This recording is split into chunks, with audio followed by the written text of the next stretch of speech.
his heart. Will he uncover Karen's betrayal, or is there more than meets the eye? Dark clouds had taken over the western sky by the time the yellow school bus reached the intersection of Texas 29 and US 281. This marked the halfway point of their trip. 36 basketball players, 3 coaches, and 3 student trainers were traveling northwest on a 3-hour journey through the hill country to play their final district game, with the hope of a district championship at stake. The Mustangs were leading their tough district with 1 loss, while Coach Tim Kelly's Cougars and the Bulldogs were tied for second with 2 losses each. If the Mustangs won their game that night, the results of the Cougars' Yellow Jackets game would not matter for the playoffs. However, if the Mustangs lost and the Cougars won, they would have to play a game to determine the district winner. If the Yellow Jackets won and the Mustangs lost, there would be a 3-way tie, and they would have to flip a coin to decide the district representative. Both teams understood that the Mustangs losing to a team in 6th place was unlikely, but they were ready to play. They were cautious because Austin weathermen had been predicting the rare occurrence of freezing rain. They even mentioned the possibility of blizzard-like conditions, but everyone laughed it off. That almost never happened. The morning forecast had said that any freezing conditions wouldn't hit the western hill country until after midnight, so they were hurrying to get the game in before the weather turned bad. If the storm came as predicted, it would follow them home without causing trouble for the bus. Still, weather forecasts about a cold front meeting warm, moist air could be tricky. It had been nearly 8 hours since Coach Kelly last heard an update. When he checked at noon, the Bulldogs coach told him that the forecast hadn't changed, so the games were still happening. So, here they were, driving into a winter storm in an old school bus with a weak heater, hoping for the weather to hold long enough for them to play and get home safely, likely well after midnight. Coach Kelly parked the bus next to a large convenience store. He stood up to face the students and reminded them to represent their school and families well while they were inside. He told them that the bad weather coming meant they might not have a chance to eat after the game, so it was a good idea to grab some snacks now. They could eat a burger or something filling at the concession stand after their team played. The 2 assistant coaches went inside with the players to make sure they behaved in the store and to ease the worries of the staff that they might cause trouble. They were confident that the well-mannered kids would not do anything wrong, but it was wise to keep the store staff happy, so they waited by the doors until all the kids were back on the bus. Coach Kelly stood up, stretched, and walked around to get his blood flowing before driving the last 90 minutes to their destination. As he walked near the bus, he looked over the tires and checked for any leaking fluids. It was important to avoid a flat tire or any breakdown during this trip that featured winding roads and steep hills. He turned to look at where they were headed to the northwest, and noticed that the clouds were getting darker and closer in just a few minutes since he last looked. The speed at which the clouds were rolling in made him doubt the weather forecast about when the storm would arrive. He wished he had one of those new mobile phones that someone had invented years ago, but big companies didn't want to take the risk to build the expensive networks needed to make them work everywhere. Tim thought differently and planned to invest in the first company that took a chance, but for now, no one seemed willing to do anything but talk. Maybe he should invite those company leaders to join him on some of these trips so they could see how much they were needed, especially in rural areas. The players, trainers, and coaches were coming out of the store, so he hurried inside to use the restroom. As he left, he stopped to thank the cashiers for their kindness, and they praised him for the good behavior of the team. The store manager said, "It's always a pleasure when your buses stop here, Coach. You can see that the parents have done a great job raising these kids, and you coaches make sure they represent your school well." Tim promised that the team would stop by again on the way home after the games, and he would share their compliments with the kids and their families. Feeling good, Coach Kelly walked out with a smile, only to be met by 2 uniformed sheriff's deputies. Feeling the gaze of 39 young people and 2 coaches on the bus, he stopped to greet the officers warmly. The taller officer spoke first. "Coach, we received a call from your transportation director. The cold front is arriving faster and stronger than expected, so the games are postponed. You need to head back immediately and ensure all the kids get home safely. It's not official yet, but reports suggest a strong storm is coming, and it will hit around 10 or 11 p.m. much earlier than expected. You should get moving, Coach. Can we follow you back to the sheriff's office to use the phone for a few calls? It would help us a lot since we want to avoid waiting in the cold for parents, he asked. We have a phone tree plan, so only one player from each team, freshman, JV, and varsity, needs to call their parents. It would really help us. The deputies agreed, saying it was fine to make as many calls as needed. Just get all the kids home before the strong winds, freezing rain, and snow arrive in a few hours.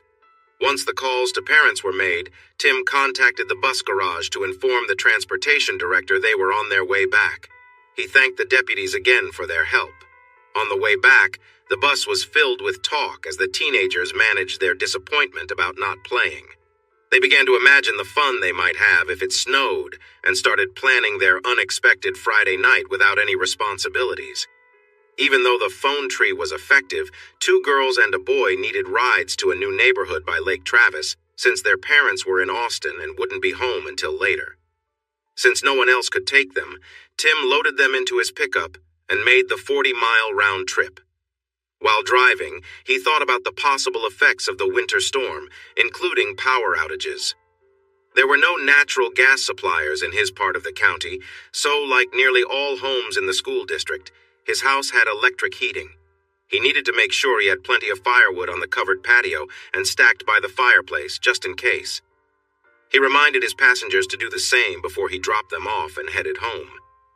When he pulled into the carport around 8 p.m., he noticed the only lights on were in the living room. This likely meant his 2 young sons were already in bed. He and his lovely wife, Karen, would now have a much-deserved chance to relax and enjoy some quiet time together in front of the fireplace. They typically saved their special time for Saturday after a long week of work as teachers, but this unexpected evening allowed them to get started a little early. After 3.5 months of football practices and basketball games every Friday since football ended, having a whole weekend together felt wonderful, even with the blizzard outside. They truly deserved this time. Karen was a talented kindergarten teacher who always found ways to help each child learn. Tim was the top science teacher in the area, an assistant football coach, and the head basketball coach.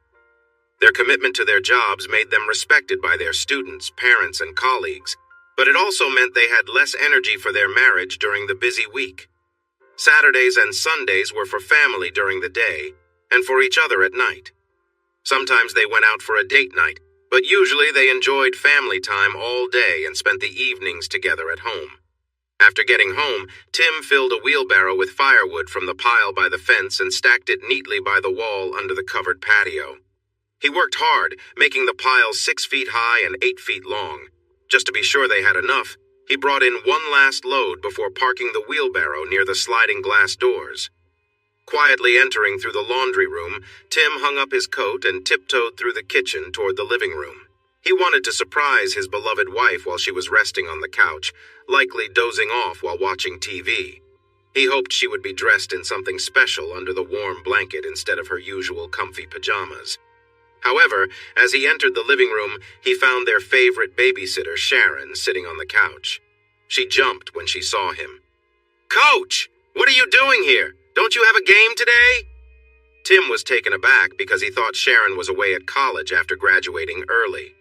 "Hi, Sharon. The game was called off because of the storm coming. We'll reschedule for Tuesday if necessary." He then asked, "What are you doing back here? Why aren't you at school? And where's Mrs. Kelly?" Sharon looked a bit surprised. "I'm living at home and going to community college this semester. I'm taking some general courses before I start at UT to save money." "Mrs. Kelly went to your game," she added. "I guess you missed her on the road. I hope they are okay. I don't think they knew there was bad weather." Her voice faded as she saw the worry on Tim's face. "Sharon, just to clarify, Karen and some others went to our game tonight. They have been going to all our out-of-town games, and you've been taking care of her kids. Who is they?" With wide eyes and a look of shock, she covered her mouth and said, "Oh, no. They haven't been going to your games? We've been... Oh, no, Coach. You have to believe me. I didn't think about that. I'm so sorry. I should have known better. I feel terrible." Sharon, you're not terrible, and let's not jump to conclusions. Who is they that she's been going with? Looking down, she quietly said, Coach Rogers asked me to babysit. I don't know who asked the other girls. He said it was easier for him since your wife is at the elementary school. The first time I babysat, it was just him and her. I should have been careful and told you. You both always seemed so happy that I didn't suspect anything. I'm sorry, I should have said something. You said the first time. Who else has been involved? I've only babysat 3 times. 2 days after Christmas when your team played in the holiday tournament, and tonight. The first night they went with Coach Rogers. Then they said they were going with Coach Slaughter and his wife. Tonight, I only saw Coach Rogers, but Mrs. Kelly mentioned they picked up Coach Slaughter and his wife on the way. Coach Slaughter even spoke to me at Dairy Queen today. He told me he needed to be there since he's the athletic director, and his wife liked for Mrs. Kelly to go, so I didn't think much of it. She paused and seemed lost in thought. There were other babysitters for the other games, but Coach Rogers asked us not to discuss it among ourselves because your wife didn't want anyone to feel bad about not being chosen. Looking back, we should have been more suspicious. But you did share information among yourselves, Tim asked. Yes. Since I graduated in December, I don't see my friends much, but we still get together every week or two. When we do, we can't help but talk about your little boys. They're so adorable that we love sharing stories about them, Sharon replied. From those talks, you learned that my wife was going to all the out-of-town games with Rogers and the Slaughters? Tim asked for clarification. Yes, Sharon confirmed. Tim studied Sharon, noticing she looked increasingly uncomfortable. He asked, When did he pick her up tonight? He dropped me off at 4 o'clock and they left shortly after, Sharon explained. Mrs. Kelly had a casserole ready for the oven and asked me to feed the kids at 6. She mentioned that she wouldn't be back until around midnight since the game was quite far away. Tim let out a sigh. Sharon, can you stay here until one of us comes back? It's possible they didn't know the game was postponed and went ahead anyway, or maybe they learned the news before leaving and stopped at Coach Slaughter's house. They could have also stopped for food. There are too many reasons. I'm going to look for them before the bad weather arrives. If she calls, please don't mention anything about the game being postponed or that you saw me, okay? By the way, what was Coach Rogers driving? She replied that she was busy until midnight but planned to stay. She also told him they left in Coach Rogers' pickup. Where will you search? There are so many places. I have no idea where they might be, so I'm going to drive back to the high school to see if Coach Slaughter's car is there. Then I'll drive around to look for it. I'll also try to find out from the transportation director if they got the message about the game being canceled.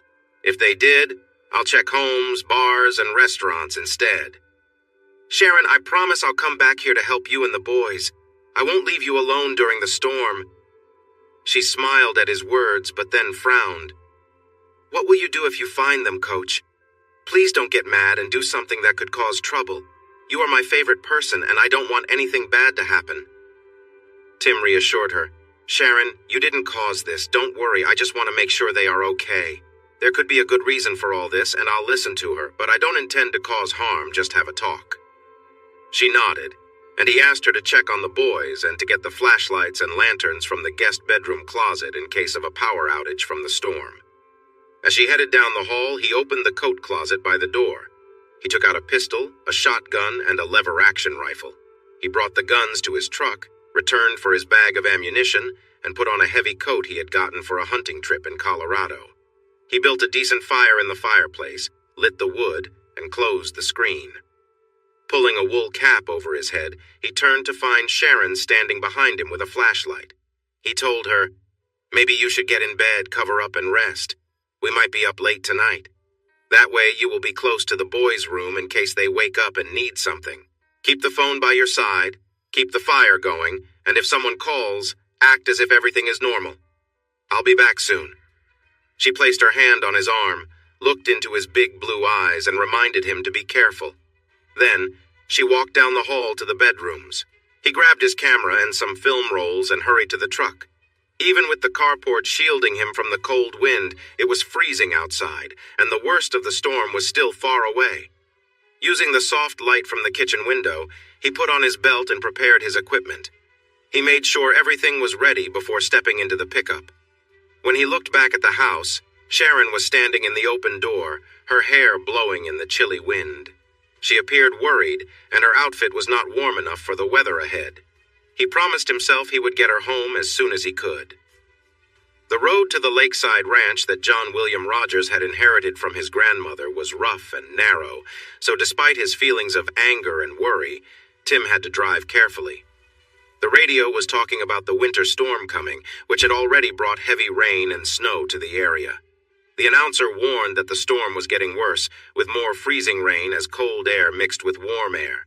He advised listeners to prepare for possible power outages, but said that workers would be ready to restore power as quickly as possible. These warnings made Tim more determined to return to Sharon and his sons. He thought carefully about his plan. He couldn't leave them alone all night without light or heat, so he needed to make sure he did things right. He had 4 questions to answer. Who was she with? What were they doing? How long had it been going on? And why? Even if he had to be firm, he would find out the truth. The pickup was warm, but he felt nervous inside. Before reaching the last house on the road to the Rogers Ranch, Tim slowed down and turned off his headlights. He didn't want anyone to notice his truck or suspect that another vehicle had visited the Rogers Ranch house. The house was set back from the road but was brightly lit. From his spot, he could see the TV on in the living room and the heads of the old couple sitting on the couch, their backs turned towards him. About a quarter-mile after passing the house, he turned his headlights back on, grateful for the fading, natural light that helped him stay on the narrow road as a storm approached. He switched off his headlights again as he neared the final hill of his journey. Stopping about a quarter-mile from the well-lit house, he backed into a pasture road, hidden by brush. The pasture road followed a small stream that crossed the county road. The house was out of sight behind the hill, so no one could see him either. The sky to the northwest had grown completely dark, with flashes of lightning signaling the storm's approach. Though the storm was coming fast, the moonlight above still gave him enough light to see the road ahead. He estimated he had about 40 to 45 minutes before the storm would hit, which could make getting out of there risky. He pulled the belt and scabbard from the console, securing his knife across his left shoulder where he could easily reach it. He slung his rifle over the other shoulder and hung a camera around his neck. Then he took out a small cassette recorder, which he often used for preparing lessons, and tucked it into his hunting jacket's inside pocket. With a flashlight secured in another pocket, he felt weighed down but smiled. Thinking back to all the times he had carried similar gear and still managed to drag a deer out of the brush at night. He laughed at himself for complaining now. Holding his shotgun in his right hand, he jogged across the culvert and up the hill toward the ranch house. A single light on an electric pole in the back illuminated 3 pickups and a car parked there. Staying in the shadows along the east side of the house, Tim carefully observed the scene. Seeing no one outside, he moved quietly to the front, where light spilled from the windows. Avoiding the glow from the windows, he discreetly peeked into the living room. Inside, Coach Rogers, Coach Slaughter, and Barry Benton, the school board member known for his loud, brash behavior, stood chatting and drinking, clearly enjoying themselves. Tim, wanting to capture some of the conversation, pulled out his recorder. He knew one of the windows in the old ranch house was often left slightly open, so he set the recorder on the ledge beneath it. The laughter quieted for a moment, and then he overheard Benton make an inappropriate comment, his voice loud and obnoxious as usual. Tim shook his head, aware of the kind of people he was dealing with, but kept his focus on gathering the information he needed. "Thanks for inviting me again, JW and Steve," Benton said. "She sure is," Slaughter replied with a grin. "A lovely and energetic woman, and thanks to JW and me, she's become the life of the party around here." "Yeah? How'd you two get her interested?" Benton asked, curious. Slaughter leaned back, recalling the story. "It all started last summer at the coaching workshop in Dallas. She was always around, wearing these cute little outfits. She had a way of catching everyone's eye, especially when we saw her relaxing by the pool. I remember telling JW, we've got to get to know her better. So we came up with a plan. Her husband Tim was supposed to go out with her one night, but I arranged for him and the new coaches to attend the All-Star game instead. That threw a wrench in their plans, and she wasn't too happy when Tim called her to explain. She was already dressed up and waiting at the bar," Slaughter continued. I apologized when I saw her and explained it was work-related. I tried to make it up to her by buying her a couple of drinks, and we ended up talking in a quieter part of the bar. We were alone, and after a while I got her to dance with me. I kept the conversation going, and before long we were getting along well. But she wasn't too comfortable with things going further, so she excused herself and left. Slaughter paused, then added, "After that, she avoided me for a bit, but JW came up with an idea when basketball season rolled around. JW, you take it from here." JW chuckled and said, "Well, people say I've got a way with words, you know." "Some do. The rest probably think you're full of it," Benton joked. "Maybe," JW replied, "but I started chatting with her more during the games. I'd drop by her room after school just to talk, and then I'd give her a call when she got home. Little by little, we became friends, and that's how things got rolling." The conversation continued, and the three of them shared stories and laughed, reminiscing about the events that brought them together. In the beginning, it all seemed innocent. I was charming, offering compliments and teasing remarks about how her husband was often away, leaving her to juggle the responsibilities of raising the kids, managing the house, and working full-time. It was the usual back and forth of flirtation. Over time, the flirting increased, and by early December, we were frequently talking late into the night. Our conversations became more personal, discussing everything from how her day went to light-hearted jokes. It was clear that we were growing closer, and I could sense a shift in our dynamic. Later that month, when her husband was occupied with work, we decided to meet up. I suggested we go out for a drink to relax and unwind, and after some hesitation, she agreed. We both knew that going out in public might draw attention, so I recommended a quieter spot to avoid any gossip. Once we were alone, the atmosphere became more intimate. We continued talking, and as the evening went on, our connection deepened. There was a natural closeness between us, and eventually, that led to sharing a kiss. At first, she was hesitant, but soon we were caught up in the moment, exchanging kisses with growing intensity. As the night continued, our feelings became more apparent. The bond we had been building over weeks came to the surface, and we spent time together, lost in the connection we had created. It was a night of shared emotions and mutual understanding, but in the end, it was clear that things had moved too fast. After a while, she got up, said it was time for her to go home, and we parted ways. I called her the next day, but she didn't pick up. I knew the team had a game that night, so I arranged for a babysitter and told her to get ready because we were going to the game in Taylor with Coach Slaughter, his wife, and some of the other parents. She seemed doubtful at first, but when I mentioned the parents, her mood lifted. 15 minutes later, she came back wearing her favorite blue dress and white boots ready for the game. However, instead of heading toward Taylor, I turned toward my place. She got upset. I handed her a drink in a large cup and let her vent. Then, I calmly told her that I had recorded what happened the day before, and if she didn't go along with tonight's plans, I would send the footage to her husband. She cried, but I reminded her how much fun she had yesterday and promised tonight would be just as enjoyable. I also mentioned a special gift I had for her. After a while, she drank the entire cup, stopped crying, and cursed at me for a good 10 minutes. Despite her anger, she eventually stepped out of the car and followed me inside the house. We shared a kiss, and though she resisted at first, we spent the evening together. Coach Slaughter, who had been watching from the kitchen, joined us after a while. She initially struggled, but over time she gave in and relaxed. We all spent the evening together, though she insisted it wouldn't happen again. The next day, we told her we'd come by again after the bus left for the tournament. She said no, but when we arrived, she was already dressed, waiting for us. JW drove while we sat in the truck, quietly exchanging stories. The conversation shifted to a memorable day at the ranch. JW corrected Steve, laughing a little. He forgot to mention that she was all dressed up when we left her place. Before we even got far from town, she had already let loose, not caring much about anything around us. We did get a few honks from passing cars, but she didn't mind. We were all just having a good time, caught up in the moment. There was a pause before JW continued. It was one of those wild days where everything felt out of control, but no one seemed to care. It was just intense. That day was also when Frank Hughes, her principal, got involved. When we arrived at the house, things escalated quickly. It was a chaotic scene, full of emotions and intensity. She felt torn between what was happening and the pressure of her job. Frank made some heavy-handed comments about her work and upcoming evaluations, trying to use his authority to influence her decisions. Afterward, she admitted to us that she'd been feeling overwhelmed.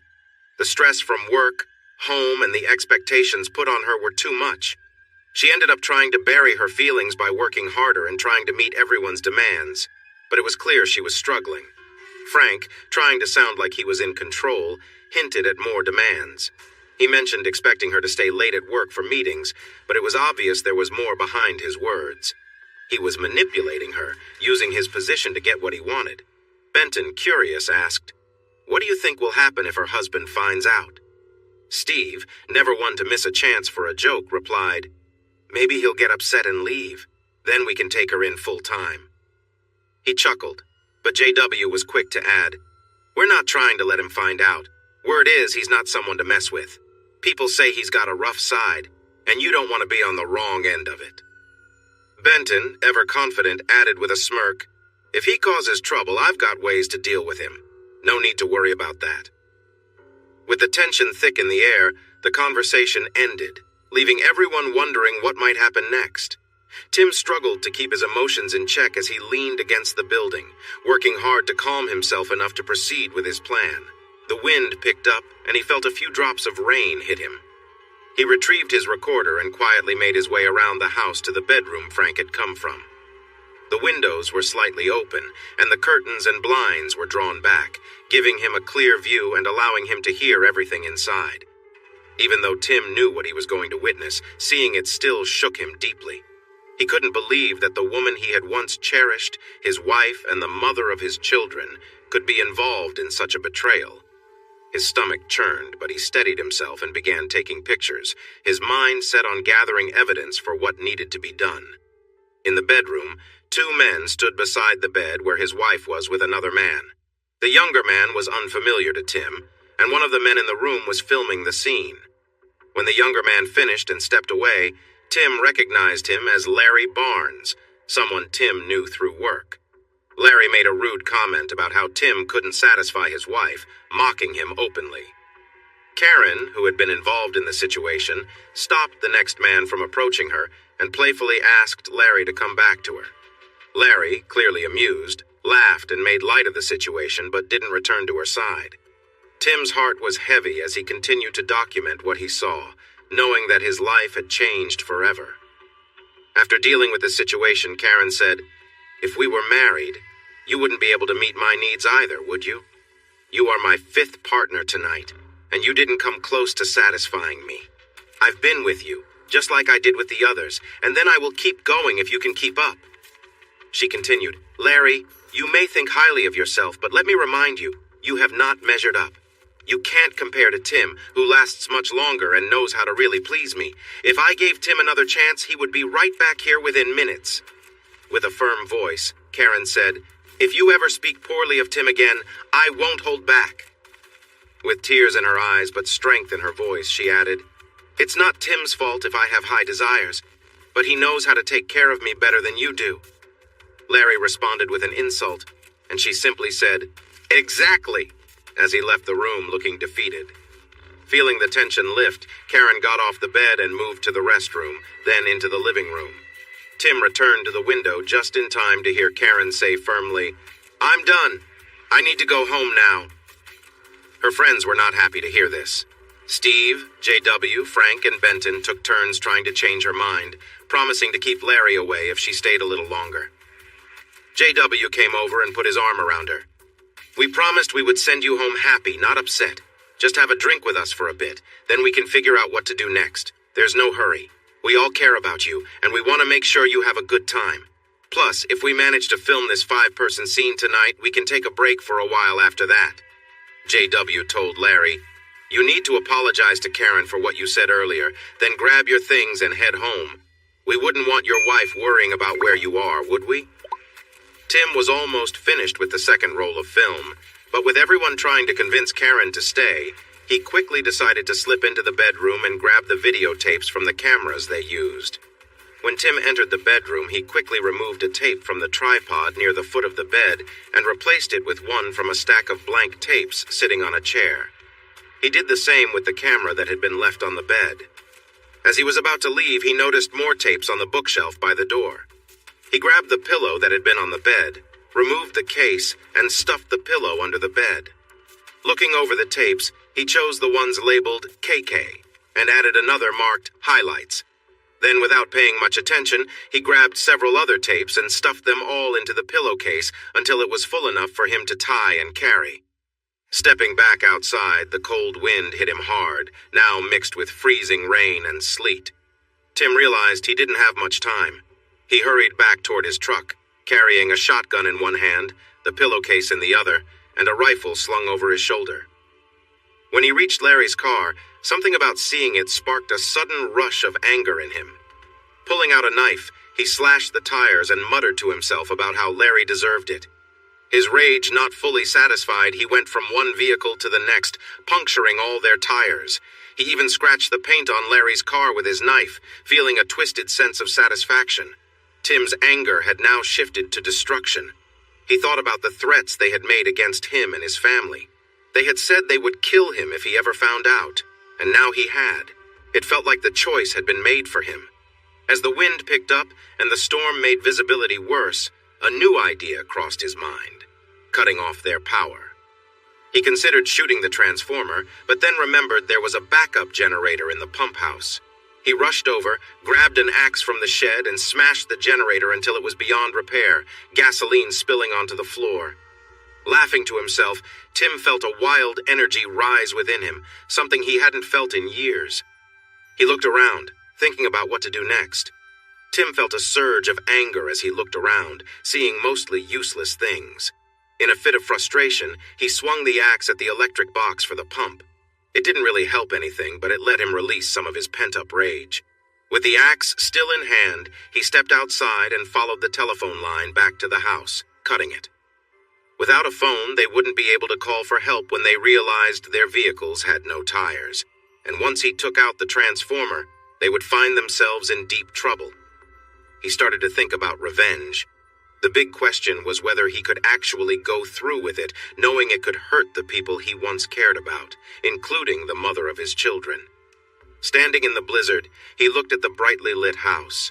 Inside was the woman he had loved for 6 years, and he couldn't help but feel a mix of sadness and anger. The house contained several men who were around her now, men he knew well. Even though Larry had tried to get rid of him, no one came outside. Tim decided to take one last look for himself. He caught sight of Karen in the bedroom, and the sight filled him with rage and hurt. His heart raced as he realized the reality of what was happening, and he felt his love for her fade away. With a heavy heart, Tim thought to himself that maybe it was better for his sons to grow up without her negative influence. He took some pictures with the last of his film, capturing moments that he never wanted to remember. The scene was chaotic, and he turned away from it, trying to gulp down the anger as he walked back to the pole. Against the fierce wind and with the sky cracking with lightning, Tim stepped back a few paces and aimed his shotgun at the transformer line. He waited for a flash of lightning and fired just as thunder rumbled, hoping to blend the noise with the blast. In an instant, sparks flew, and chaos erupted as the line seemed to burst. The lights in the house went dark as he hurried away from the dangers of the snapping wire. Feeling satisfied, he ran toward his truck. Once he reached the edge of the brush, Tim paused and glanced back at the house through the swirling snow. He saw a flashlight shining and noticed a man come out the back door, yelling to the others, "Wow, the blizzard is here! Oh no, the power line is down, sparking near our trucks! Get dressed! We need to leave now!" His loud laughter was lost in the storm as he turned back to his truck. The rain and sleet had changed into a heavy snowstorm, making it hard to see. He walked about 100 yards when he heard a loud noise and the sky lit up. Looking back, he saw a fire burning somewhere behind the house, likely in the pump house or one of their trucks. He chuckled and kept going. The bushes on each side of the road helped guide him through the gully to the pasture road, where he finally saw his truck through the snow. It was covered in ice, and even with the strong wind, snow stuck to the ice. Tim started the truck and turned the heater on high. He reached under the back seat, pulled out a can of dicer and a scraper, sprayed the windshield, windows, and mirrors, and scraped them clear. He got back in, engaged the four-wheel drive, and headed back toward town. Confident that no one could see his lights in the blizzard, which limited visibility to just a few feet, he turned on his low beams and fog lights and made his way home. He couldn't see the ranch house and hoped the elderly couple there wouldn't spot his lights. Suddenly, the dark sky behind it lit up and then faded. One of their trucks was gone. He laughed again and focused back on the road. It was slow going, but he made it off the dirt road and onto the pavement leading to town. There was no traffic, but he had to drive cautiously because he could barely see a few feet in front of the truck. The headlights shone brightly but quickly disappeared into the falling snow. As he drove, he thought about the unusual group that his wife was involved with. If he found her with someone handsome, he might have understood, but not this group of unappealing, out-of-shape men. What was going on? J.W., the first man involved, was shorter and heavier than Tim, with an average build. He may have been nice-looking years ago, but he now looked older than his age. Steve was about 5'8", tall, and looked quite heavy. He might have had some advantages, but his size was a clear issue. Frank was 6'2", but very thin, with noticeable features and an odd hairstyle. Frank was also older, and Benton was shorter and heavier with a lot of features that didn't help his appearance. He worked as a lawyer, but most of his money came from his family. His current wife was his third, and after losing a lot to his first 2 divorces, he knew he couldn't afford another if this one didn't go well. They had a contract to protect his assets, but he made it very strict if she was unfaithful. She agreed, but wanted the same level of protection for herself. He thought the arrangement would keep her in line while he continued to have fun. However, if the pictures of that wild party got back to her, it would be a disaster for him. John Allen was your average insurance agent. He looked all right in a suit, but without clothes, he didn't impress anyone. He was a bit overweight with skinny arms and legs.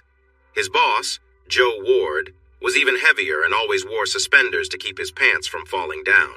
He often claimed this would be his last job before retiring, but he also liked to brag about his prowess in various areas, so it was hard to tell what was true. Larry was the most attractive among them and was in great shape. He was around Tim's age, while the others were in their 50s and 60s. He wondered why his beautiful wife, who could have anyone, was with these guys. Then it clicked. She was involved with these men for a while, and it started after Christmas. There were mixed reasons, like her curiosity and the influence of people who took advantage of her. Tim felt certain there was no way back for her now. The fact that she was able to keep her activities a secret for 2 months made it clear she couldn't be trusted. This raised doubts about whether she really loved him at all. Among the men, there were coaches, school leaders, and even someone married to his ex-favorite. This new betrayal by them and how they treated his family meant they would face consequences. As he drove home, the streetlights were still on, but he knew it wouldn't last. The strong winds were crashing into trees, and soon the power would likely cut out. Tim hung his insulated pants and parka in the laundry room.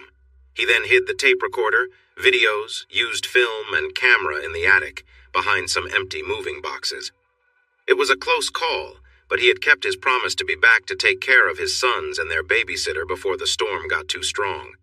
The storm had definitely arrived, but he could still wake the boys and take their 18-year-old babysitter Sharon home to her parents.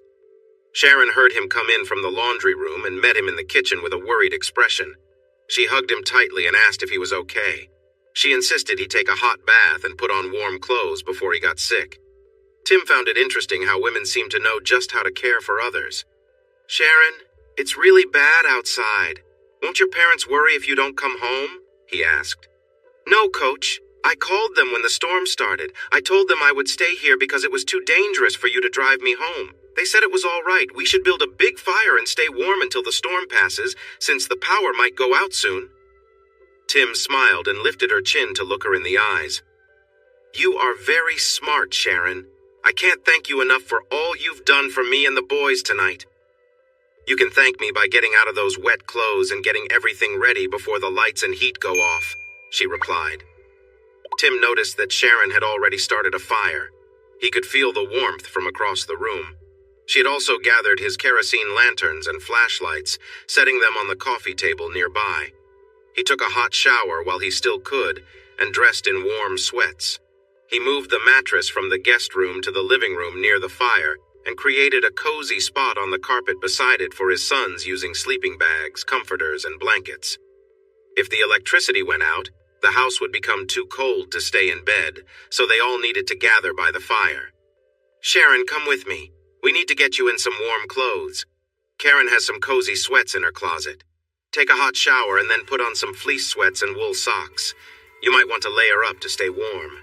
I'm going to move the sleeping boys onto their spot and cover them with blankets. Please bring some blankets from the king bed in my room when you come back, so we have enough for the mattress, too." Just as Sharon entered the living room with the last of the blankets, the electricity went out. Tim added more logs to the fire, lit a lantern, and he and Sharon sat on the mattress facing the fireplace, with the lantern flickering behind them. She nestled close to him, wrapped a blanket around them, and said, "I like this.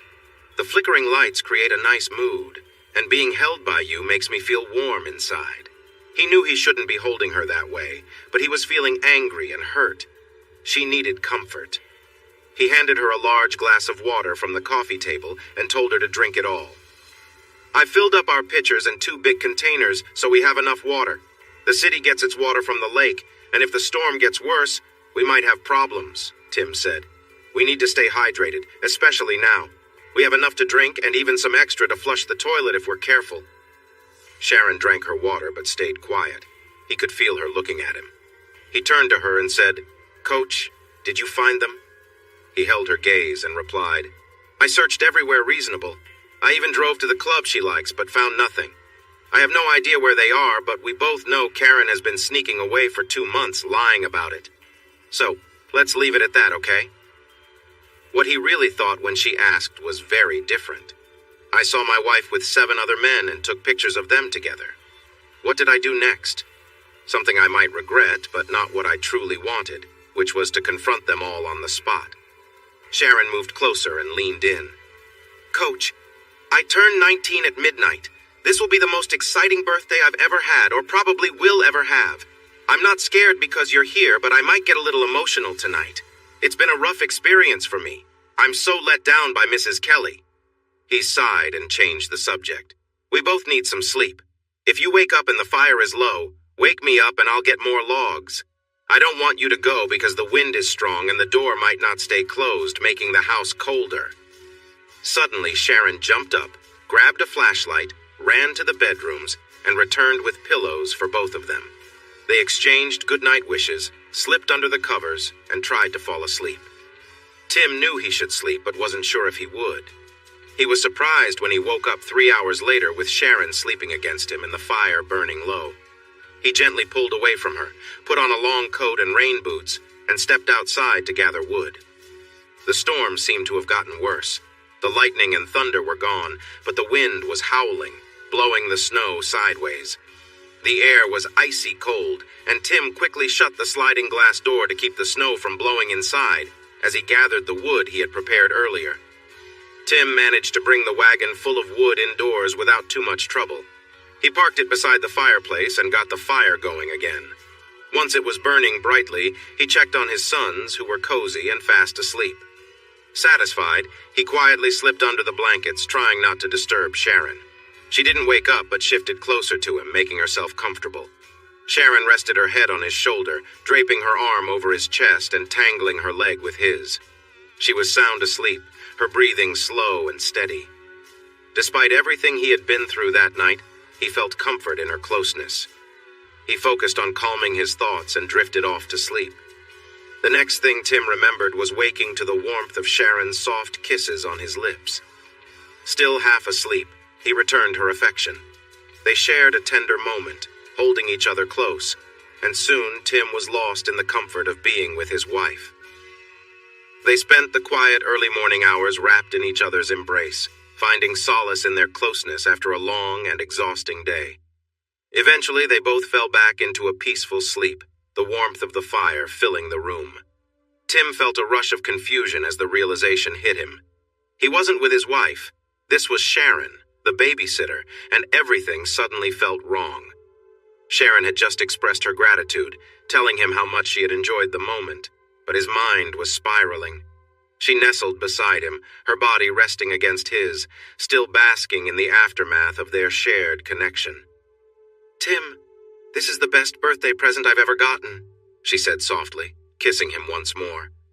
But he could barely focus on her words. His thoughts were clouded with guilt. Sharon's gentle touches and kind words were filled with innocence, but Tim's conscience was fighting hard to regain control. He struggled to maintain his composure, scolding himself internally. "This isn't right. She's young. She trusts you." He couldn't allow things to go any further, no matter how much his emotions were tangled. He gently pulled his hand away as Sharon's expression changed, her eyes searching his face for signs of hesitation. He knew she was looking for reassurance, and although she didn't find guilt there, Tim knew they needed to stop. "Sharon, we should stop," he said softly, trying to break the moment as gently as possible. Sharon nodded, though she seemed a little confused. After a moment, she gave him one last soft kiss before moving to the side and getting dressed again, pulling her comfortable clothes back on. Tim sat in silence for a few seconds, trying to process what had just happened. He knew that stopping was the right thing to do, but the weight of his choices pressed heavily on his mind. Without saying anything else, he stood up, telling her he needed to get more wood for the fire before anyone else woke up. From all the times he had seen her in short shorts and her dance team uniform, he knew her legs were among the best he had ever seen. But now that he had seen everything else, he realized her beauty from head to toe was truly special. Feeling a rush of thoughts overwhelming him, he shook his head and turned his attention back to his chores. He pulled his shirt down, found his sweatpants, put on his rubber boots, buttoned his overcoat, and walked to the sliding glass door where the firewood was kept. Tim opened the heavy curtains and was amazed to see that his yard, the outbuildings, the trees, and everything else was covered in snow. Seeing such a winter scene in central Texas felt unreal. Wanting to share the view, he signaled to Sharon, who cuddled under his arm and admired the beauty with him. He kissed her on the head, released her, and dashed outside to gather more wood. Once the fire was going again, he walked down the chilly hall to the even colder bedroom to grab his battery-powered radio. The early news was all about the weather, the ice and snow, the fallen power lines and outages, the dangerous driving conditions, and the many closed roads. He listened until he got too cold, then turned it off and returned to the living room. As expected, the boys were up and hungry. Sharon had poured their favorite cereal into bowls, and they were eating at the coffee table while chatting excitedly with her. She looked so sweet talking with the boys, but the way she looked at him when he returned was a clear reminder that she was all grown up. He took a seat beside her, trying to push his thoughts away. Mark and Patrick were so excited they could barely speak. Tim explained that it was kind of like camping, but at home. They cheered and laughed, but then little Mark looked around and asked, "Where is Mommy? She likes to camp with us, and I miss her." "Mark, sweetheart, she stayed with friends last night because the storm made it too dangerous to drive. Maybe she can come home today, but I'm sure she will be here by tomorrow. Sharon is staying because she can't go home either, and you boys can bring all your toys in here to play all day." Both boys protested loudly. It was their first snowfall at home, and they wanted to do all the fun things they had seen on TV.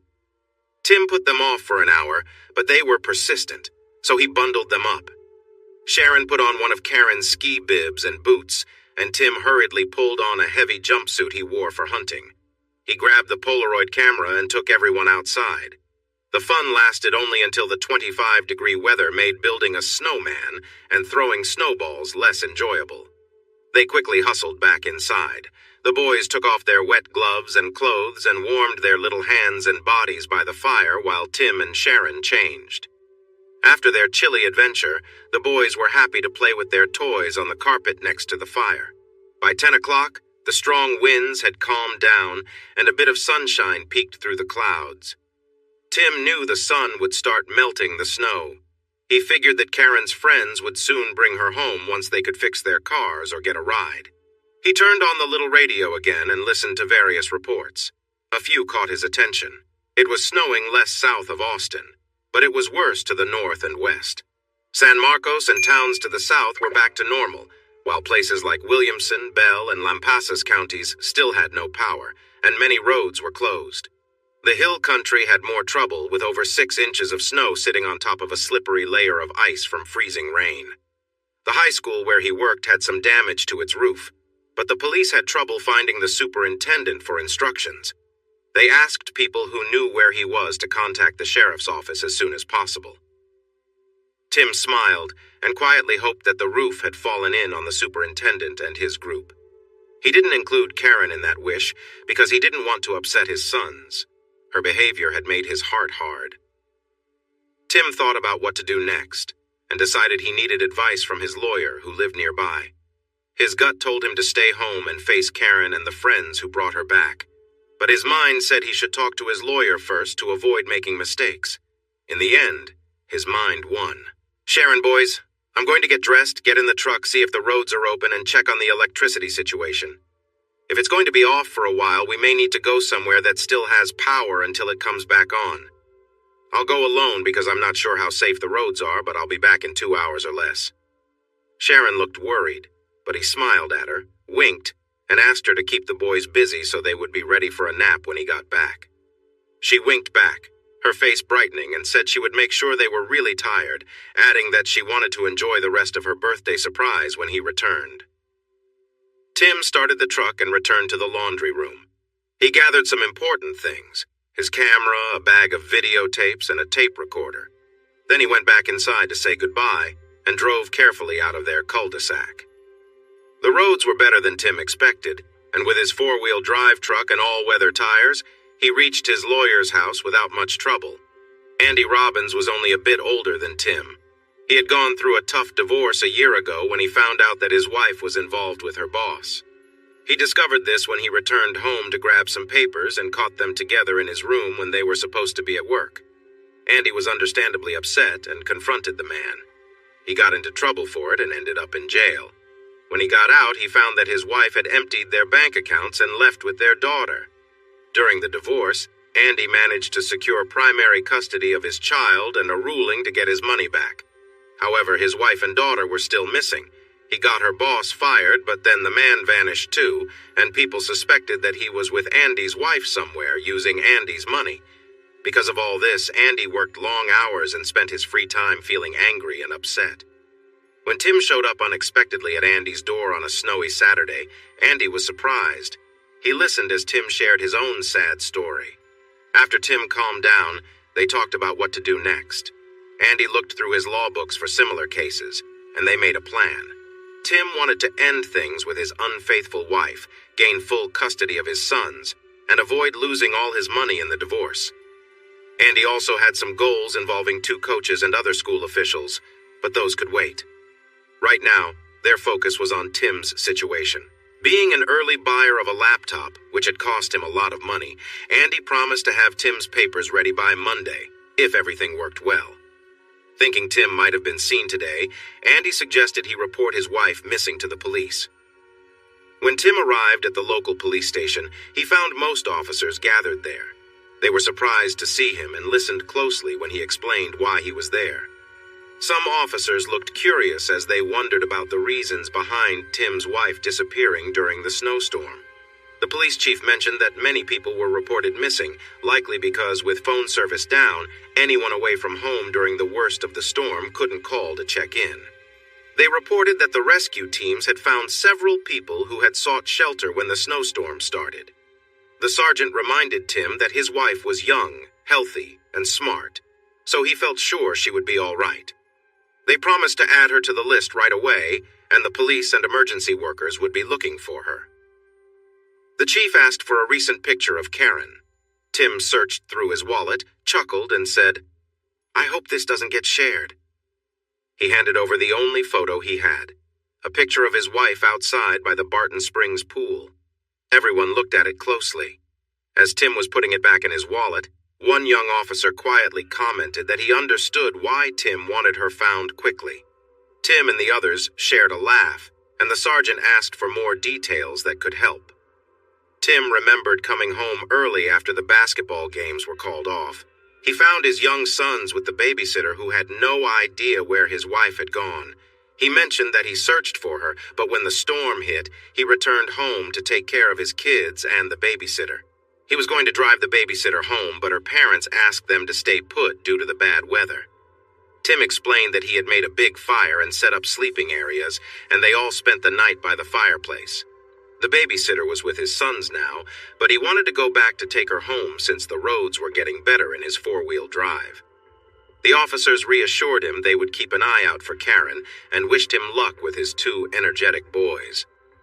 Before heading home, he drove out to the county lane toward JW's ranch and saw that the snow-covered road was untouched. He smiled and returned home. Sharon greeted him with a smile and a shh, pointing at the sleeping boys. After he took off his coat and hung it up, she hugged him tight and said she was ready for her surprise now. Tim gave her a gentle kiss and explained that his lawyer had advised him to take her home quickly to avoid problems with his upcoming divorce. She looked disappointed, but after he explained further, she said she understood, but wanted a rain check. With a smile, Tim assured her that she would get her surprise at the right time. They talked about what to do if Karen showed up at her parents' house, with or without anyone else. He shared his plans for the weekend and Monday. She promised she would never tell anyone about what they had done or his plans, no matter what. He smiled and hugged her again. She moved close to him, and he gently pulled back enough to ask, "Sharon, can we please wait until things are more settled? It's not that I don't want you." She smiled and agreed, but playfully squeezed his side and said, "You are a good man, Tim, but I can see how much you're interested in me." She gave him a playful look and warned, "Remember, you're the one I want to be close to, but now that you've shown me how nice being together can be, I might not be able to wait too long."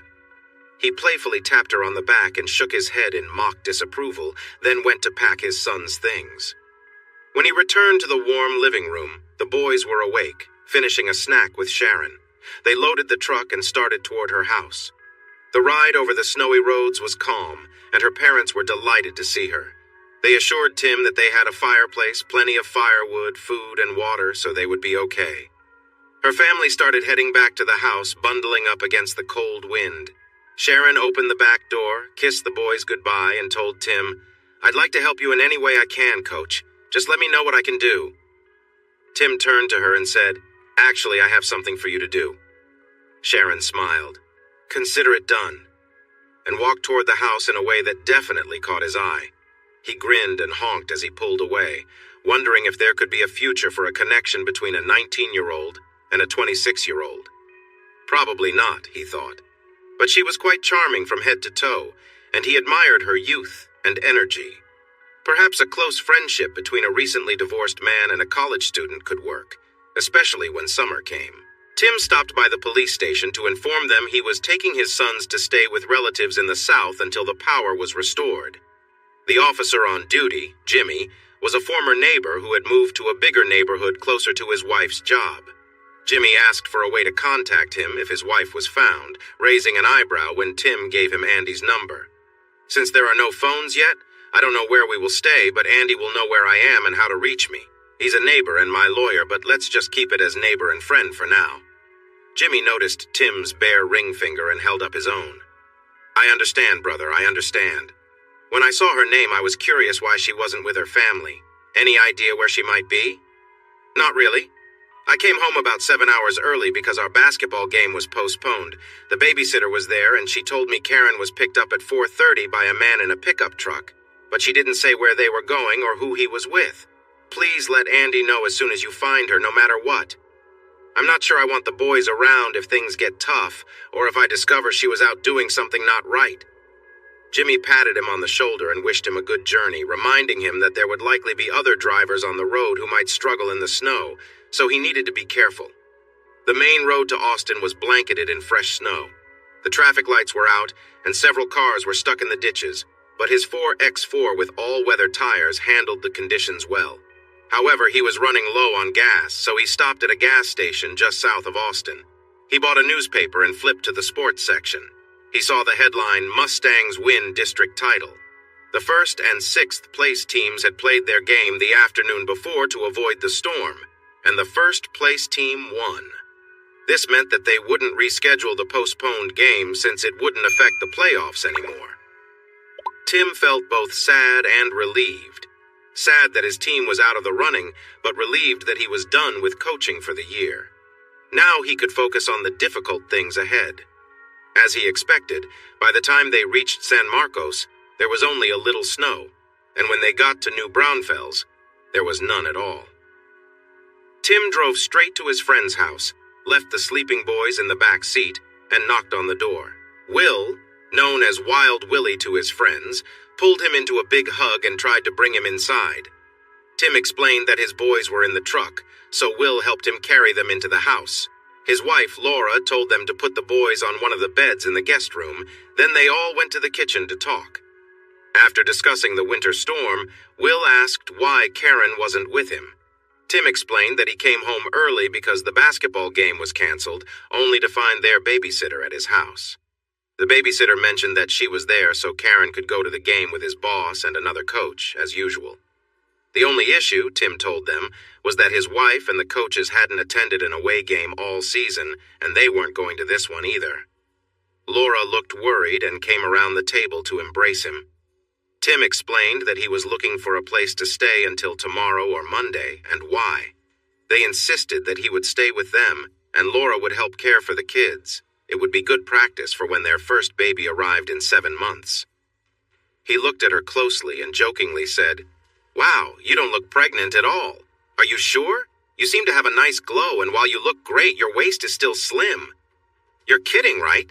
Laura smiled, waved her hand, and said, "You're flattering me." Will felt proud. Tim gave them warm congratulations with big hugs and kisses on the cheek. They talked about becoming parents for a little while before Tim went to check on his kids. When Tim returned to the table, he asked Will, "Does your friend still have the camera shop downtown? Is he open today, and does he still develop photos?" Will nodded and replied, "Yes, he has the shop, develops photos, and he's open all day today. Do you want me to take you there?" Laura offered to watch his children, and Tim drove Will downtown. "Even if he wasn't open, he'd probably be there. He lives above his shop now," Will explained as they drove. "He and his wife got divorced about 6 months ago. Even though he didn't do right, she got the kids and the house. He sees them every other weekend and for a month in summer. Life can be tough, and divorce laws can be unfair." Tim said carefully, "Will, there's more to this than I'm saying, but I need your promise that you won't tell anyone, even a jury, that I shared this." Will raised his hand and promised he wouldn't as he drove on. "I found some things," Will said flatly. "I have 2 rolls of film and some videos. I think they belong to Karen and maybe some other girls, but I haven't watched any of them. I want to make copies and store them safely in case I need them later for my divorce and custody. I'm sorry to involve you and Carl, but I really need your help." "Brothers for life," Wildman said with a big smile. "You know we're here for you." When they arrived, Carl waved and finished helping a customer before coming over to greet them.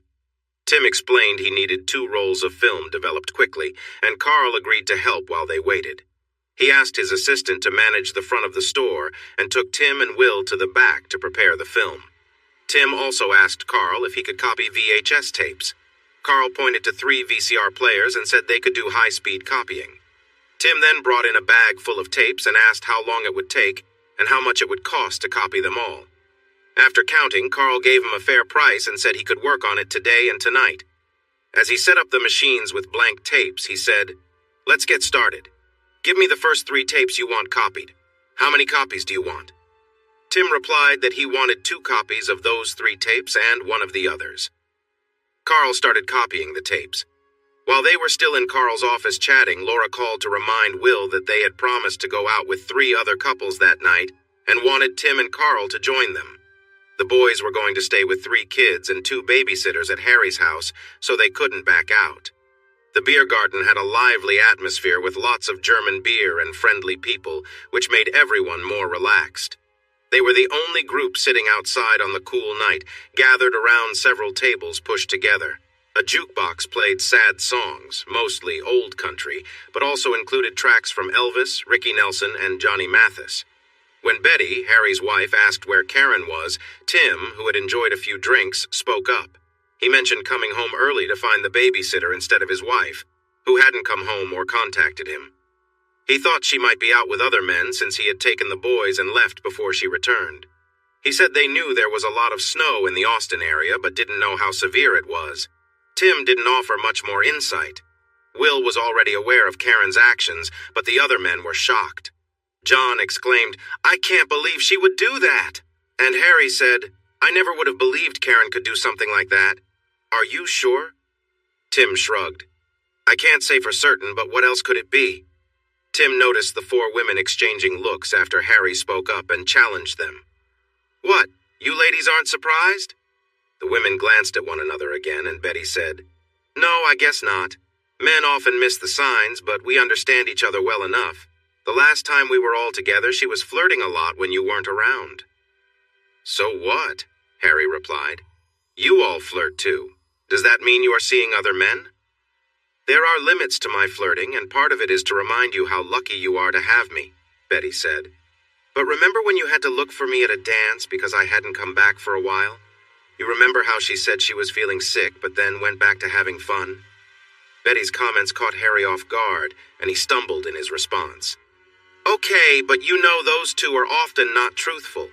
We didn't believe a word because Will, John, and I were outside and nothing really happened then." Laura spoke up, looking at her husband. "Harry, John, Corky, Will, has Karen ever made you uncomfortable on the dance floor or anywhere else? Has she ever flirted with you, maybe kissed you?" Laura asked, her voice curious but serious. Will turned red, stammering, "She was drunk. It didn't mean anything." "Are you sure?" Laura pressed. "And are Vic and Louis lying, or are you all telling the truth when you claim nothing really happened? You sound as uncertain now as when I first asked you." The women turned to Tim, and Laura continued, "We're sorry, Tim. We would have told you if we had solid proof, but we've had our suspicions. We know she loves you a lot, but something's been different since after Mark was born. She used to be all about you, always talking about how much she loved being with you. She would share way too many details with us, but there was no question that her life was all about you. Lately, though, after a couple of drinks, it seems like she's looking for something else. Maybe, given what you think you've learned, she has started finding enjoyment with others, too." Tim looked thoughtful, but then chuckled. "It's not that I doubt my wife could handle these guys if she wanted to, or that they wouldn't try if given the chance. But really, 5 men in 20 minutes? That's hard to believe." Betty laughed sarcastically. "Well, it wouldn't be the first time." The other wives chuckled too. Tim pointed playfully at the 3 men, then let his hand fall limp, making everyone laugh. The 3 men, however, looked embarrassed and guilty. Tim was still processing Will's shaky denial and everything the women had said when Carl walked up and introduced his cousin and her friend. The mood shifted quickly. Carl's cousin from Tennessee and her friend from Georgia, both students at Trinity University in San Antonio, had surprised him by showing up at closing time, insisting he take them out for the night. He brought them to the beer garden where the group was. They all drank too much, shared loud stories, danced with one another, and even said some over-the-top goodbyes to people who weren't their spouses.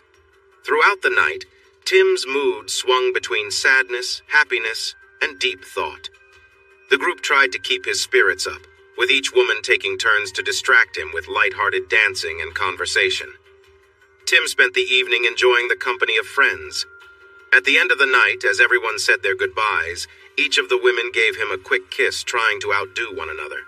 Serena was the last in line and gave him an especially bold farewell, slipping her phone number into his pocket before stepping away, saying, "Call me," with a smile. With the goodbyes finished, the group gathered by their cars, deciding who was sober enough to drive. Wildman, clearly far too drunk, handed Tim his car keys, mumbling, "You drive. I've had way too much and Laura doesn't like driving at night." Laura looked at Tim, assessing if he was sober enough, and eventually nodded in agreement. Wildman got into the passenger seat without hesitation. Tim opened the back door for Laura, but she insisted on sitting in the front to keep an eye on his driving, speaking in a tone that left no room for debate. They squeezed into the front seat, with Tim taking the driver's seat and Laura in the middle. It was a bit of a tight fit, and Laura had to adjust herself around the gear shift, her dress riding up slightly as she settled in.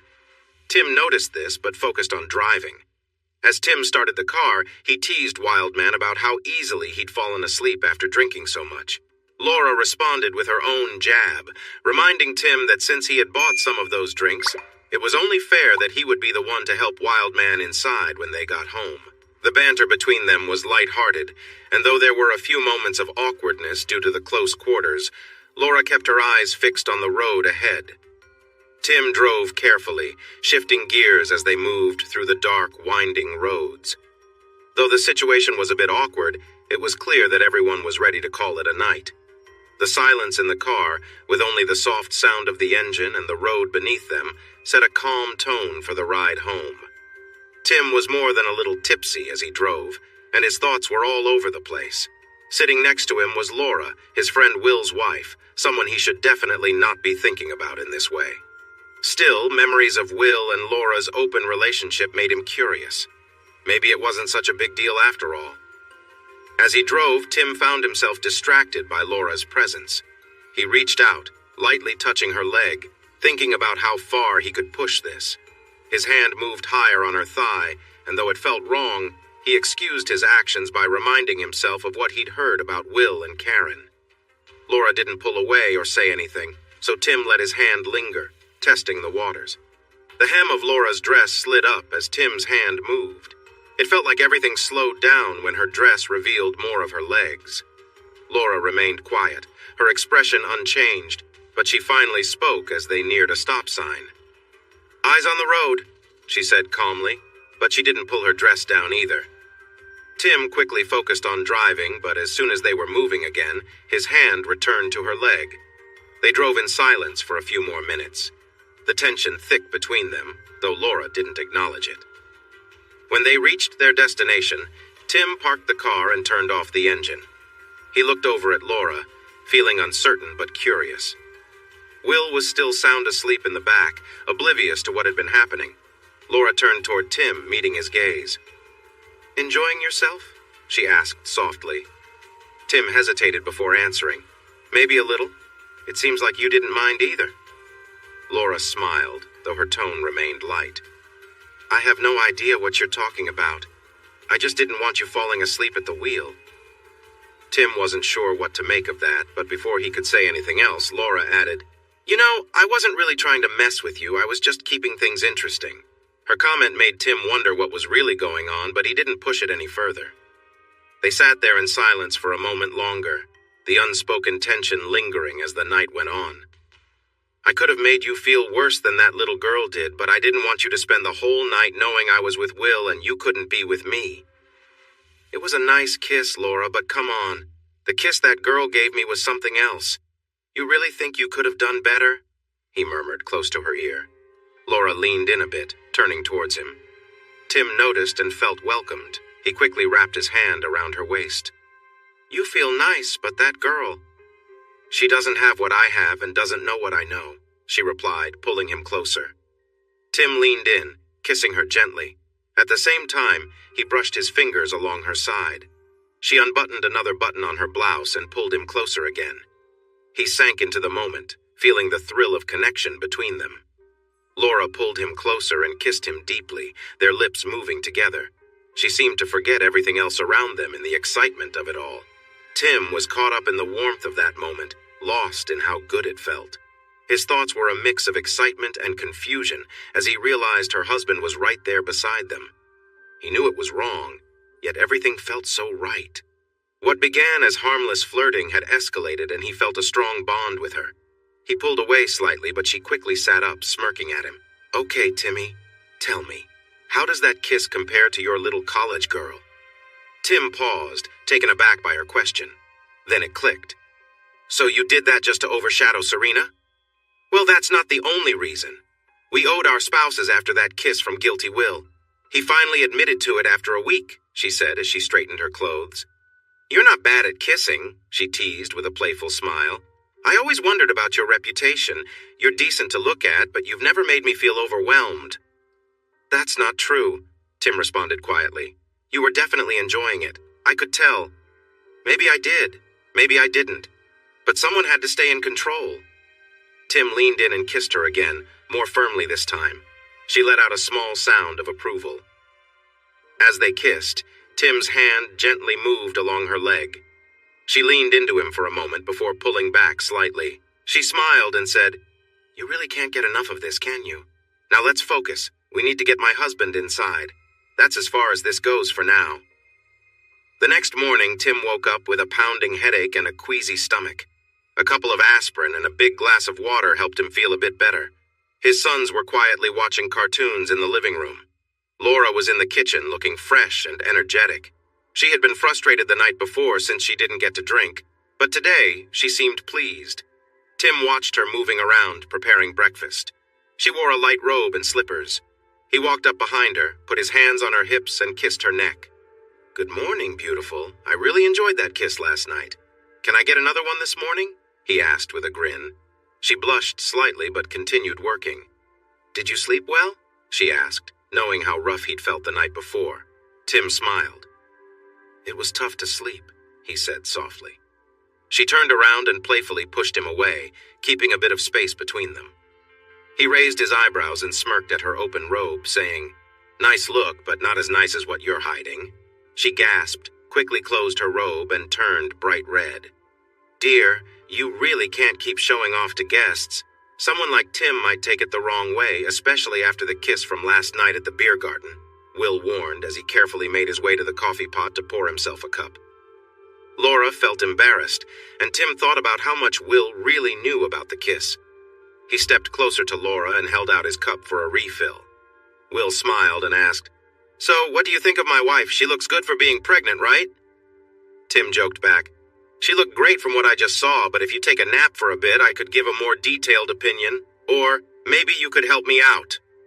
Turning back to Laura, he encouraged, "Gorgeous. If you would just let that robe open again, or even just take it off, I could give a more thoughtful answer to your husband's question."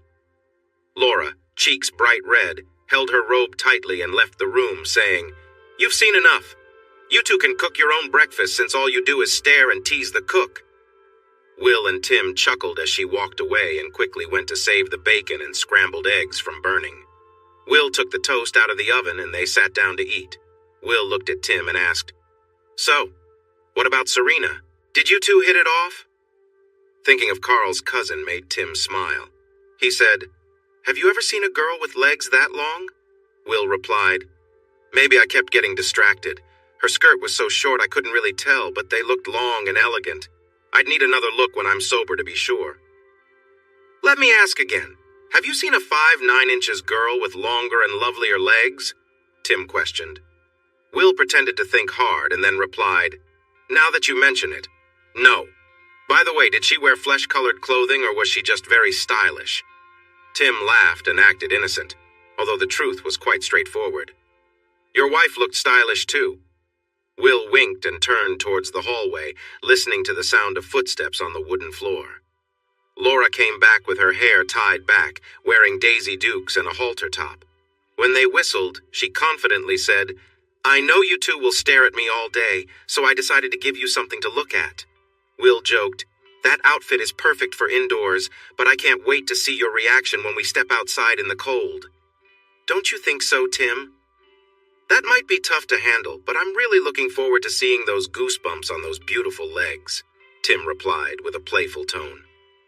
Laura felt her cheeks warm. She dressed this way to feel attractive, especially during her pregnancy, but Tim seemed to be getting too familiar and she felt tempted.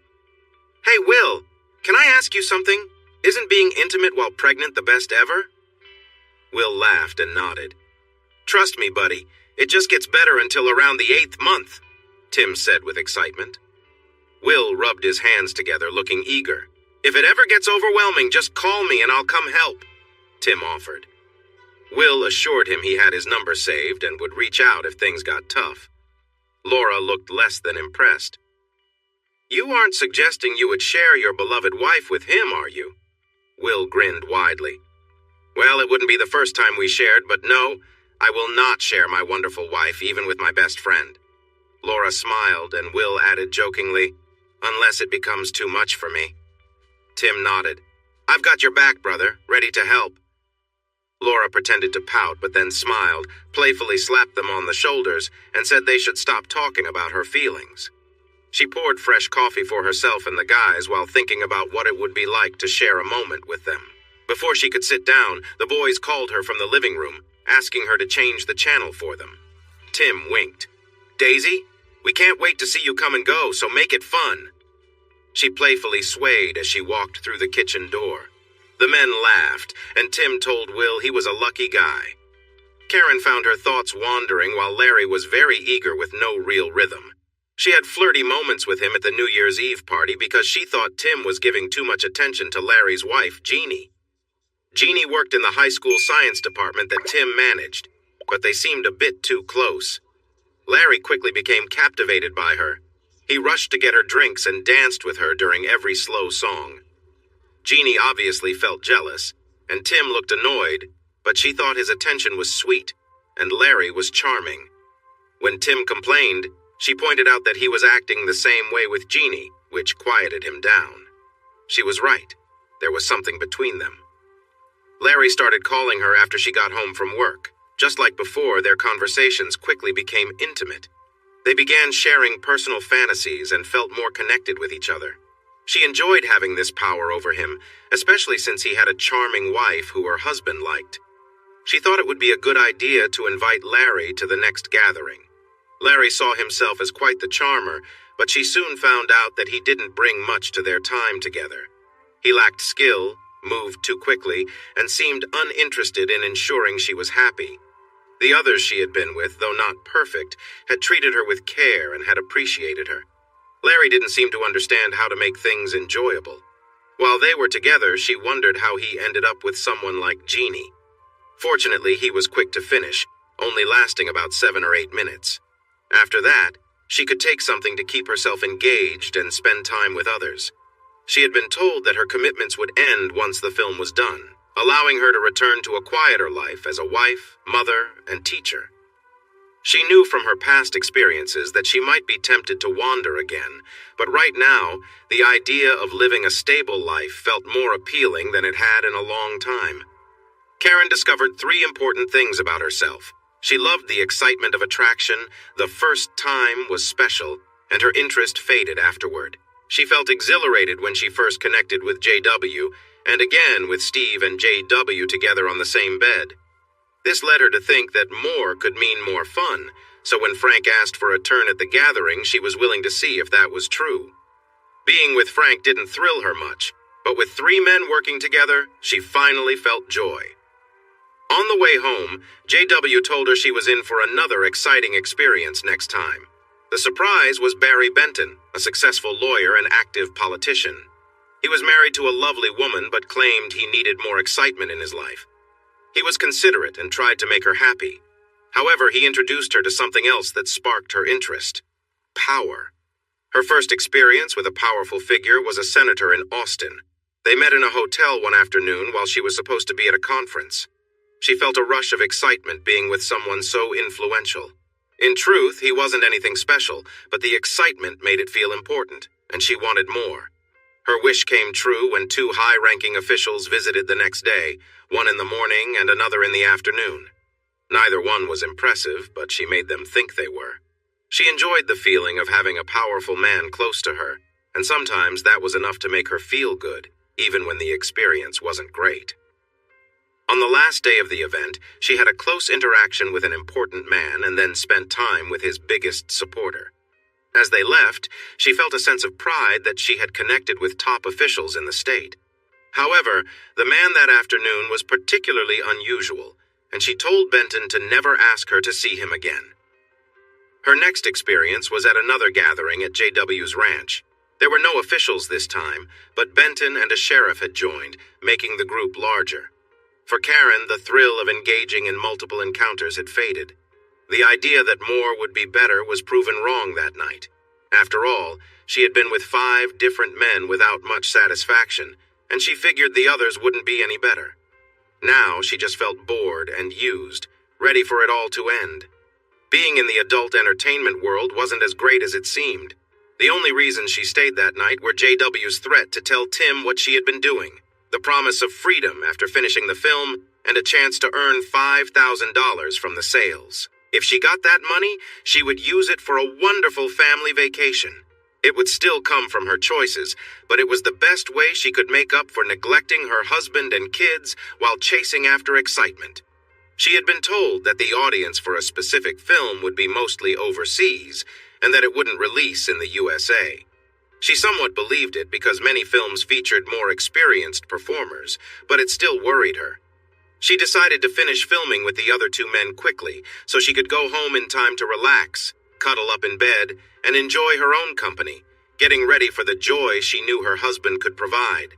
She recognized her insatiable nature and had come to terms with it, even if she felt it might lead her to trouble one day.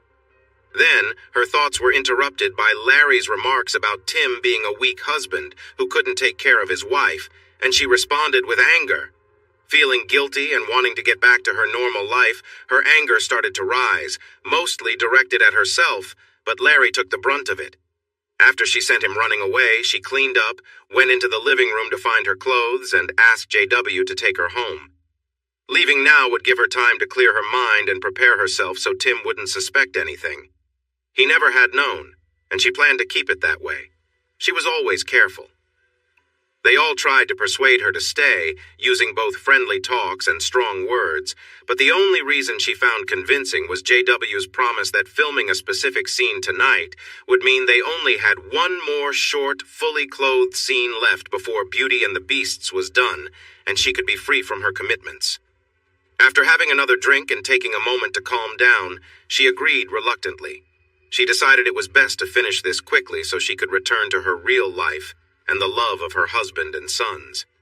Setting up and filming the scene was really challenging. Joe Ward was supposed to be on the bottom, but he was quite large, making it uncomfortable for her. Joe Allen was rather quick, so she had to pretend to keep up with the scene to avoid any issues. Even though she was uneasy about being the focus of Larry's attention, she went along with it because JW and Frank needed the filming to happen. She did warn Larry not to ever mention anything about her role to anyone. Just as they were filming, loud noises startled them, and the lights went out. JW grabbed a flashlight, rushed outside, and yelled about a storm and live wires near their trucks. He hurried back so they could find their clothes in the dim light, and Karen wrapped herself in a quilt to stay warm, knowing it would soon become very cold in the house. While they were discussing how to handle the electrical issues, they heard a loud noise, and the shed outside burst into flames. Panic spread quickly, especially since their trucks were parked nearby. The situation worsened when Benton's truck caught fire, which burned for a few moments before exploding and igniting Frank's truck. With two trucks on fire, JW's truck in front of Frank's and Larry's car parked nearby, fear surrounded them like the flames consuming the vehicles.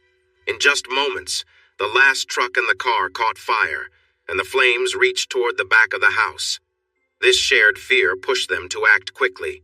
They hurriedly grabbed anything they could for shelter and warmth.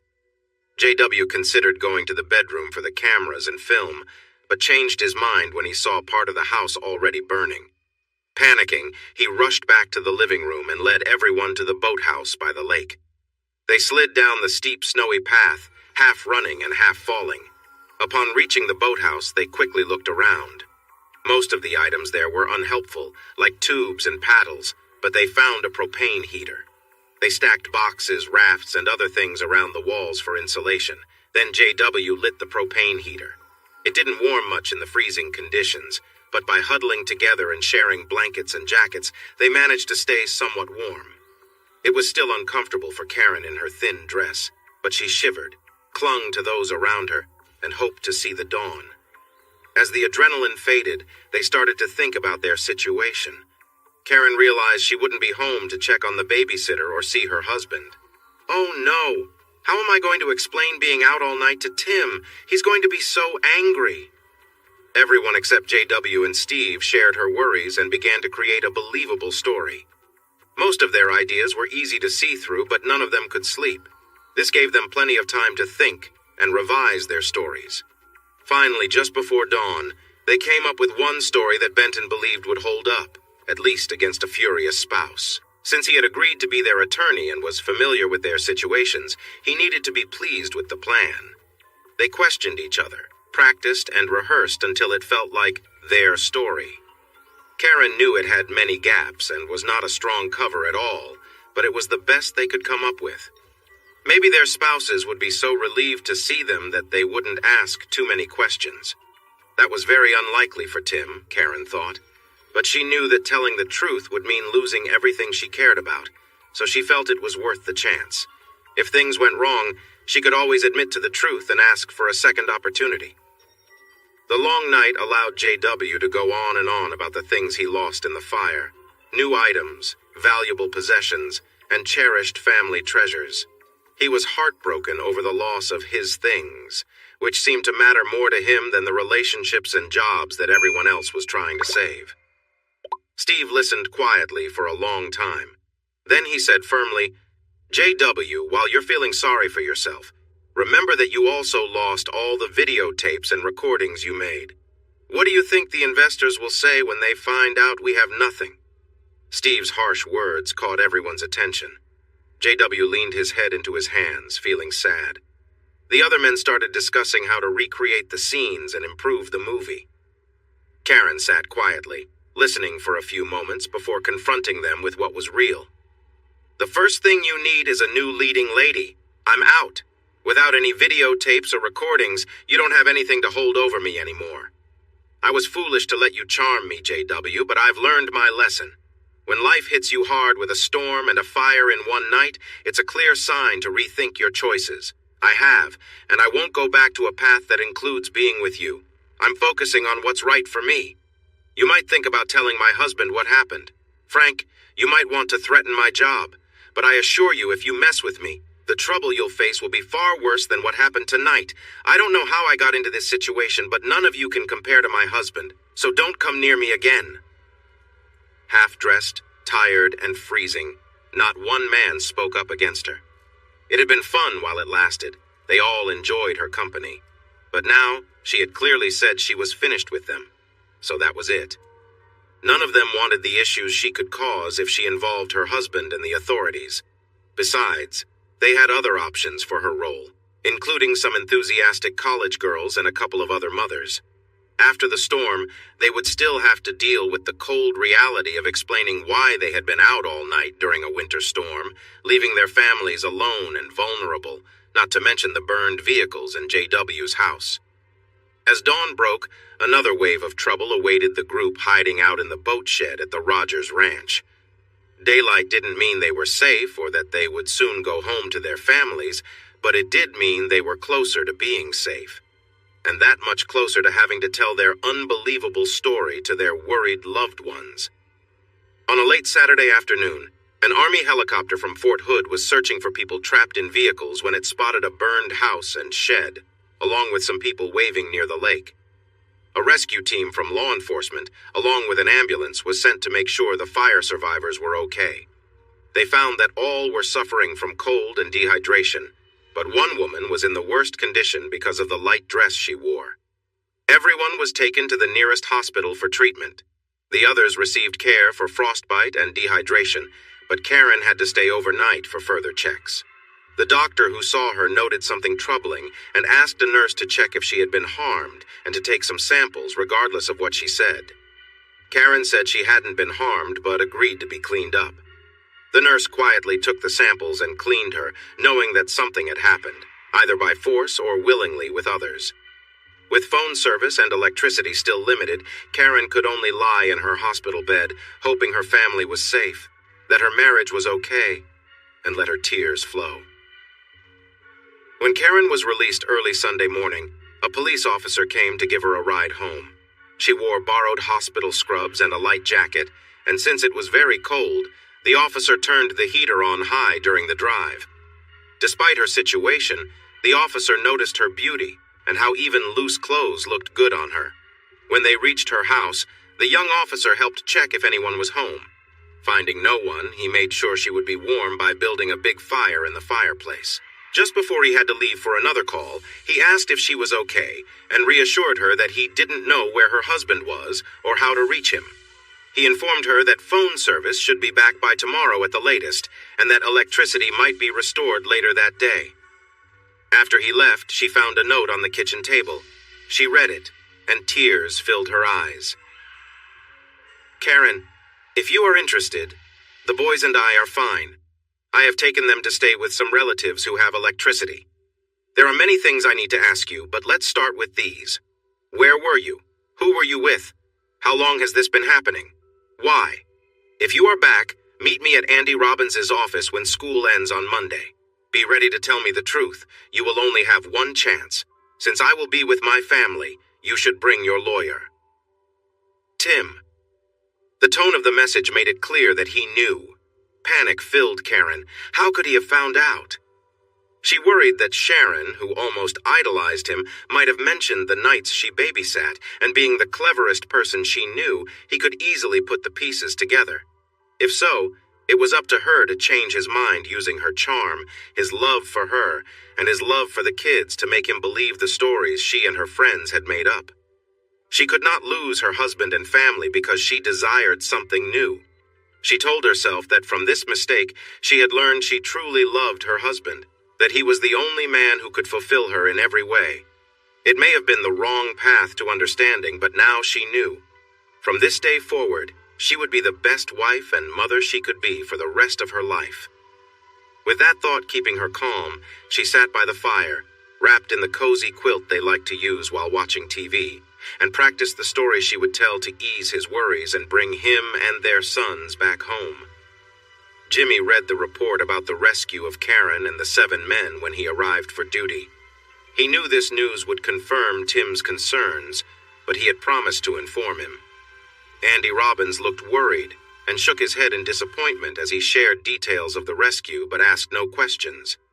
Jimmy explained to the lawyer about the health issues that caused Karen to stay overnight in the hospital and that she was now home recovering. He let Andy know that emergency responders expected electric and phone service to return soon. He asked if someone would check on Karen or if the police should add her to their list of people to visit. Andy said it was only a few blocks away, so he would check on her regularly until power was back on. After Jimmy left, Andy put on his winter gear and carefully made his way to the Kelly home. The joy on Karen's face when she opened the door faded to worry when she saw Andy. She invited him inside, moved 2 chairs near the fireplace, and asked him to sit and talk with her. Karen was glad she had changed into nice but modest jeans and a sweater, hoping that Tim would come home when he found out she was there. Andy was Tim's good friend, but she had noticed the way he looked at her when he thought no one was paying attention. She planned to use his feelings to get information. Sitting nicely but close enough for him to notice her, she moved her chair nearer to the fire. She was close enough that he could smell her perfume. With a worried yet innocent expression, she asked Andy where Tim and the guys were and how she could talk to him. He replied that he didn't know, but Tim would call when the phone was working again. Karen's disappointment was clear, but she quickly smiled and said how happy she would be to see her sons and husband again. The look Andy gave her made her frown a bit. She said, "Andy, I know you have questions, just like Tim does. I won't tell the whole story until I'm with my husband, but I promise it's not what it seems." "Karen," Andy said gently, "the officer told me about you being stuck overnight, the house and cars on fire. That explains why you didn't come home, but why did you leave your kids with a babysitter to go off with 2 coaches Tim doesn't trust for a trip that didn't even happen?" Karen's heart raced, but she stayed calm. She answered honestly, "Andy, we really were going to watch the game. It was important for the team's chances. When we stopped at a store, everyone was talking about the weather and how many games had been canceled, so we decided to come back. We stopped at JW's ranch along the way so he could check on his pipes. Some of his friends were there. We talked and had a few drinks. We were about to leave when the storm hit. You know what happened next, but you don't know that I thought I might not make it. I prayed over and over to survive so I could hug my husband and sons again and tell them how much I love them. There's more to the story, but I want to share it with Tim first. Do you know how I can reach him? I need to find them." Dan felt sympathy for her, but 2 things kept him from falling for her charm. Tim was his client and friend, and he sensed that she wasn't being truthful, although she looked so sweet. She was a skilled actress and a convincing storyteller, and she presented her tale well. Karen clearly chose to fabricate a story instead of admitting the truth and seeking forgiveness. Tim had witnessed the events, and his refusal to believe any more lies would be a problem for her if she persisted. He warned her, "Karen, that's a believable story, but I must remind you that any chance of making up with Tim relies on you telling him the truth, completely and honestly. I don't know how much he understands or how much he thinks, but your version does not match what he believes happened, and Tim is not easily fooled." Karen felt worried by Andy's warning, but she remained outwardly confident that everyone would forgive her once they knew her version of the truth. "Andy, I'm not sure what Tim believes happened, but we know he has a quick temper and can jump to conclusions when he's upset. I'm certain that when he hears the truth, everything will be okay." Andy looked at her with pity. He got up and said he would check in on her in a few hours to see how she was doing. After receiving a kiss on his cheek and a whispered, "Thank you for being our friend," he left. As he drove home, Karen's scent and the touch of her lips lingered warmly on his cheek. After Andy left, Karen changed her clothes and walked through the chilly house, wearing a heavy coat over her sweatpants. Some of the boys' toys and winter clothes were missing. Tim had taken his toiletries and some of his school clothes, indicating he might come back since nothing else was gone. Returning to the warm living room, she added 2 more logs to the fire and lay down on the couch.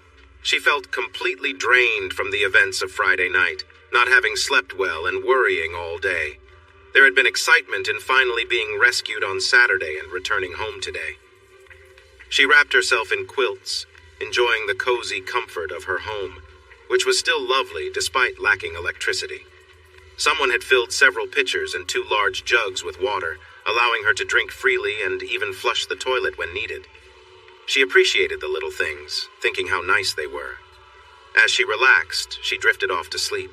Her first dream took a dark turn, waking her in distress. It began happily. She was sitting at a table with her husband and 5 other men. The men took turns bringing her drinks and enjoying light-hearted moments with her. While dancing, they found ways to brush against her, which felt uncomfortable and unsettling. The woman felt conflicted, enjoying the attention but deeply worried about how Tim was handling the situation. She asked him why he wasn't stepping in, and he responded that it was her life and her choices, which made her frustrated. Wanting to provoke a reaction, she began acting more boldly with the others.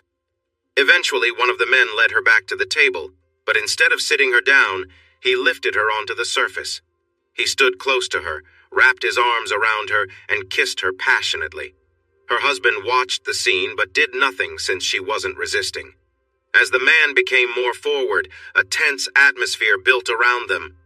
Despite the situation escalating, her husband chose to leave rather than intervene. The event took a toll on her, and when she was alone, she felt a deep sense of confusion and fear. She woke up drenched in sweat, shaking, and overwhelmed with sorrow. She cried until the terrifying images in her mind started to fade. She realized it was just a bad dream, but she worried that if Tim knew what she had done, he would look at her the same way he did in her dream. He would turn away and leave her behind, just like in her nightmare. After she cried for a while, she gently fell back asleep and managed to avoid any more bad dreams. A soft afternoon light filled the room when she woke up an hour later to a knock at the door. Still feeling sleepy and a bit mixed up, she hurried to the door. When she opened it, she found Andy standing there with a big thermos and a sandwich wrapped in silver foil. "I brought you a ham, egg, and cheese sandwich and some coffee," he said. "How was your nap?" Karen knew she probably looked a mess. She hadn't even brushed her hair before answering the door and had slept in her clothes. "Thank you, Andy.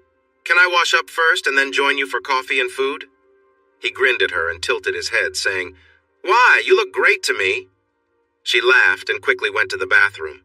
The mirror showed her she was far from looking great, so she set to work to freshen up. Once her hair was tidy, she put on a little makeup and changed into a nice sweatsuit. She went back to the living room. Andy was adding logs to the fireplace, and when he turned to see her, his expression showed he liked how she looked. He offered her a cup of coffee with cream and sweetener, just how she liked it. She thanked him and eagerly enjoyed the sandwich. "I'm sorry for eating so quickly, but I was really hungry.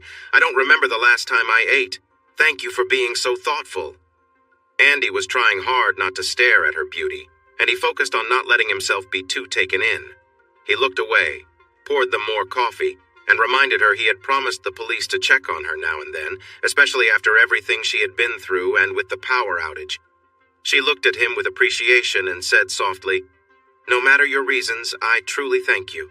You've been a wonderful friend since we moved here, and I wish we could spend time together more often. Being divorced and without kids makes it hard for me to feel like part of the group. You all didn't push me away. I stepped back. I've been busy searching for my wife and kids and wondering what I might have done wrong. I haven't been the best company lately, and I didn't want to bring my troubles around you all. Don't feel bad about me not joining in more. It was my choice that led to my absence, not anyone else's."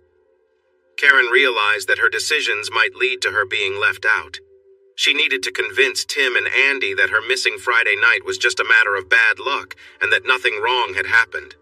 She worried that their sharp minds would see through her story, which she had created under pressure with the less thoughtful guys at the boathouse.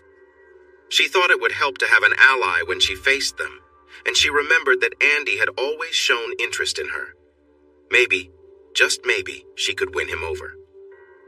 "Andy," she said gently, "it's getting warm in here with the big fire and the sun shining through.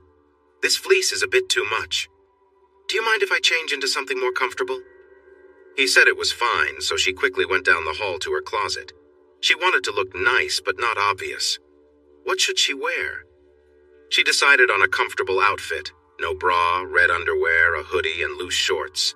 The white pullover would show off her figure nicely, and when she sat, the shorts fit well, highlighting her slender legs. After checking her reflection and darkening her lipstick a bit, she felt she had found the right balance. Attractive, but not too much. When she returned, Andy was by the sliding glass doors, looking outside at the melting snow. His expression showed he agreed with her look. She moved an old love seat closer to the fire, sat down, and invited him to join her, which he did. She angled her legs toward him, her knee just brushing against his. She began talking excitedly about how much stronger the winter storm had been than expected and how it caught many people off guard. Andy seemed a bit unsure about their closeness and the direction of the conversation, so she changed subjects and asked when the basketball team would play their postponed game. Andy explained that they wouldn't be playing because the top team had already played and won, so there were no playoff stakes, and it would be tough to find referees for a sudden game.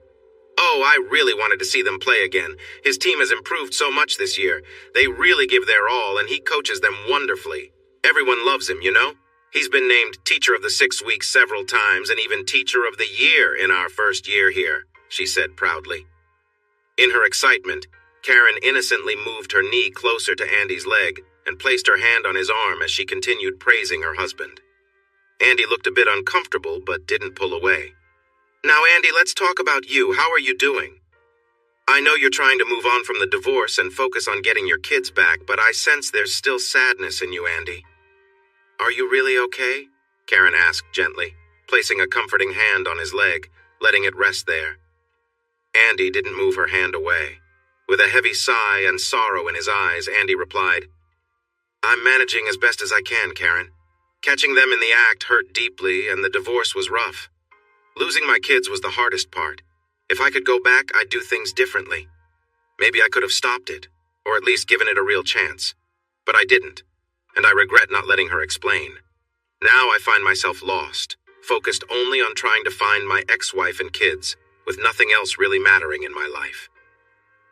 Karen, feeling his pain, placed her hand gently on his arm and rested her head on his shoulder.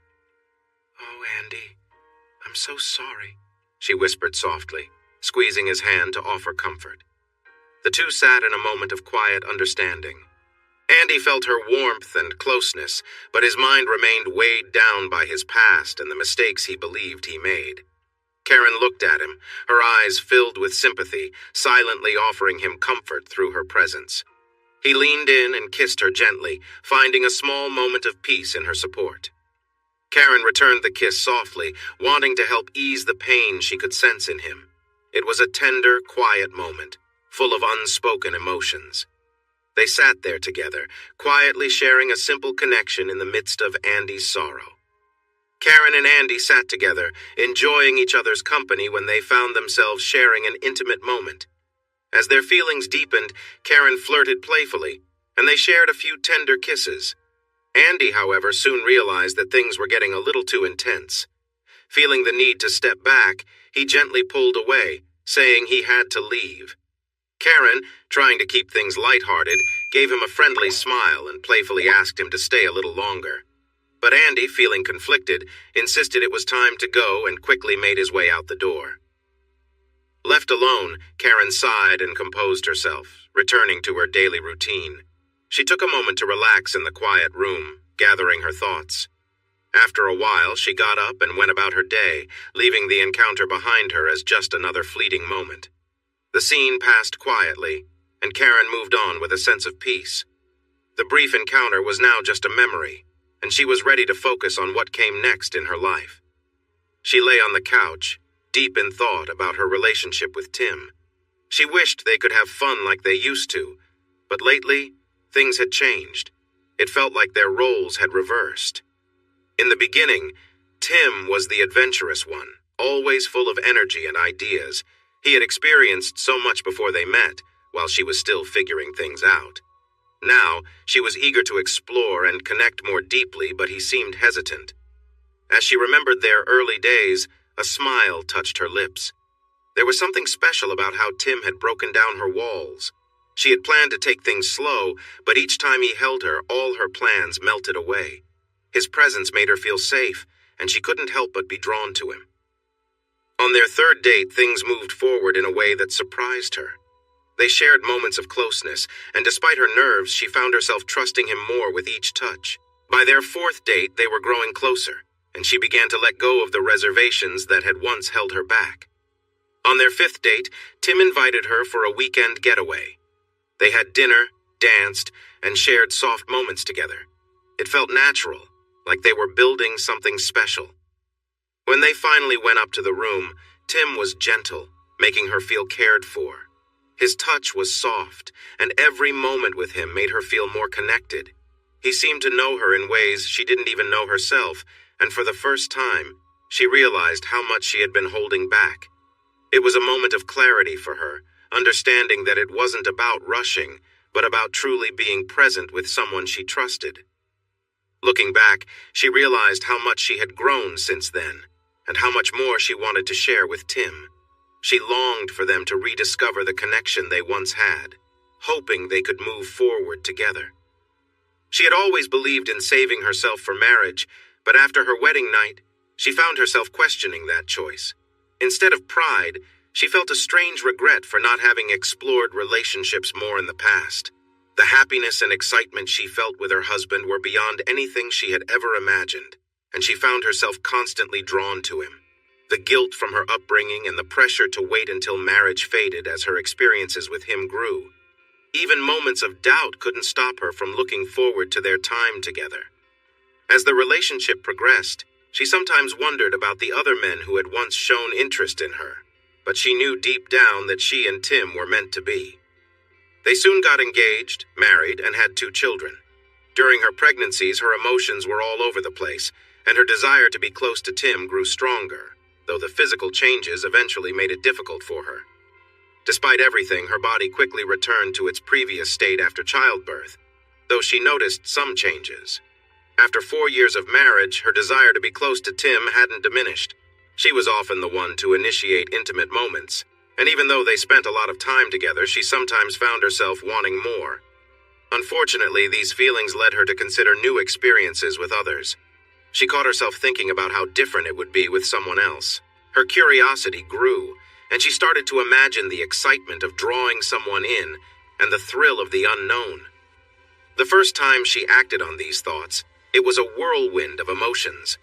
She had gone out dancing with Tim and some friends when she ended up talking to 2 men who were paying her a lot of attention. They complimented her and made her feel desirable. Caught up in the moment, she left the party for a while, feeling a rush of excitement and recklessness. Later that night, overwhelmed by everything, she found herself in a situation she hadn't planned. The experience was new, confusing, and full of mixed emotions. She quickly realized how far things had gone and was left with a lot to think about. Karen didn't enjoy her time with the 2 men as much as she hoped. Feeling unfulfilled, she excused herself to the restroom to take a moment alone and calm herself down. After freshening up, she returned to the table, only to be met with questioning stares. She brushed off their concerns, explaining that she felt a bit unwell from the food and drinks.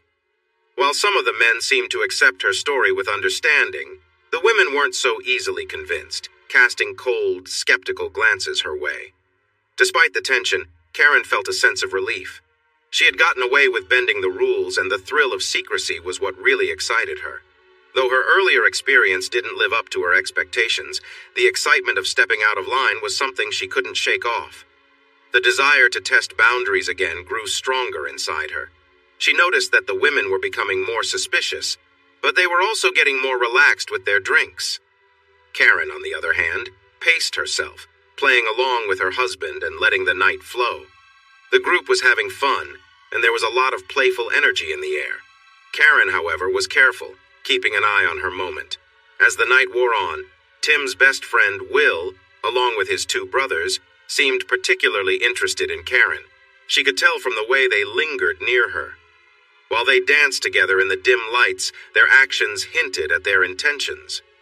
Karen flirted back, subtly encouraging them while whispering softly to keep the playful mood going. At one point, Karen found herself alone with Will when his wife and a few others headed to the restroom. He quickly led her outside, where he kissed her with intensity. Before things could escalate, though, a couple of people stepped outside for a smoke, unknowingly interrupting them. The moment was broken, and Karen found herself quickly pulling back from what could have gone further. The interruption saved her from making a decision she might have regretted, though the excitement still lingered. Later, Karen found herself drawn into another risky situation. She flirted with one of the younger coaches she knew from a previous school district, and eventually got involved in an affair with an old flame, now married. The relationship quickly became complicated and nearly cost them both their marriages. They were almost caught when a family member stumbled upon them during one of their secret meetings, but they managed to cover up the situation just in time. Through all these close calls, Karen's thrill-seeking behavior never quite let up, and she continued to test the limits of what she could get away with. She thought she might get caught, but luckily, no one came to check the truck. For her, the thrill of almost being discovered added an exciting edge to their relationship, but it scared him. After that, he decided to distance himself from her. JW liked to brag about how he charmed her, and Steve was proud of how they managed to involve her with the others. The truth was, she probably would have been interested in them on her own. Despite her wandering eyes and meeting new people, she still felt her husband was the best. Even though she had been with several men after getting married, he stood out among them. Tim had a way of impressing her, both with his looks and strength, but even his efforts could only satisfy her for a while.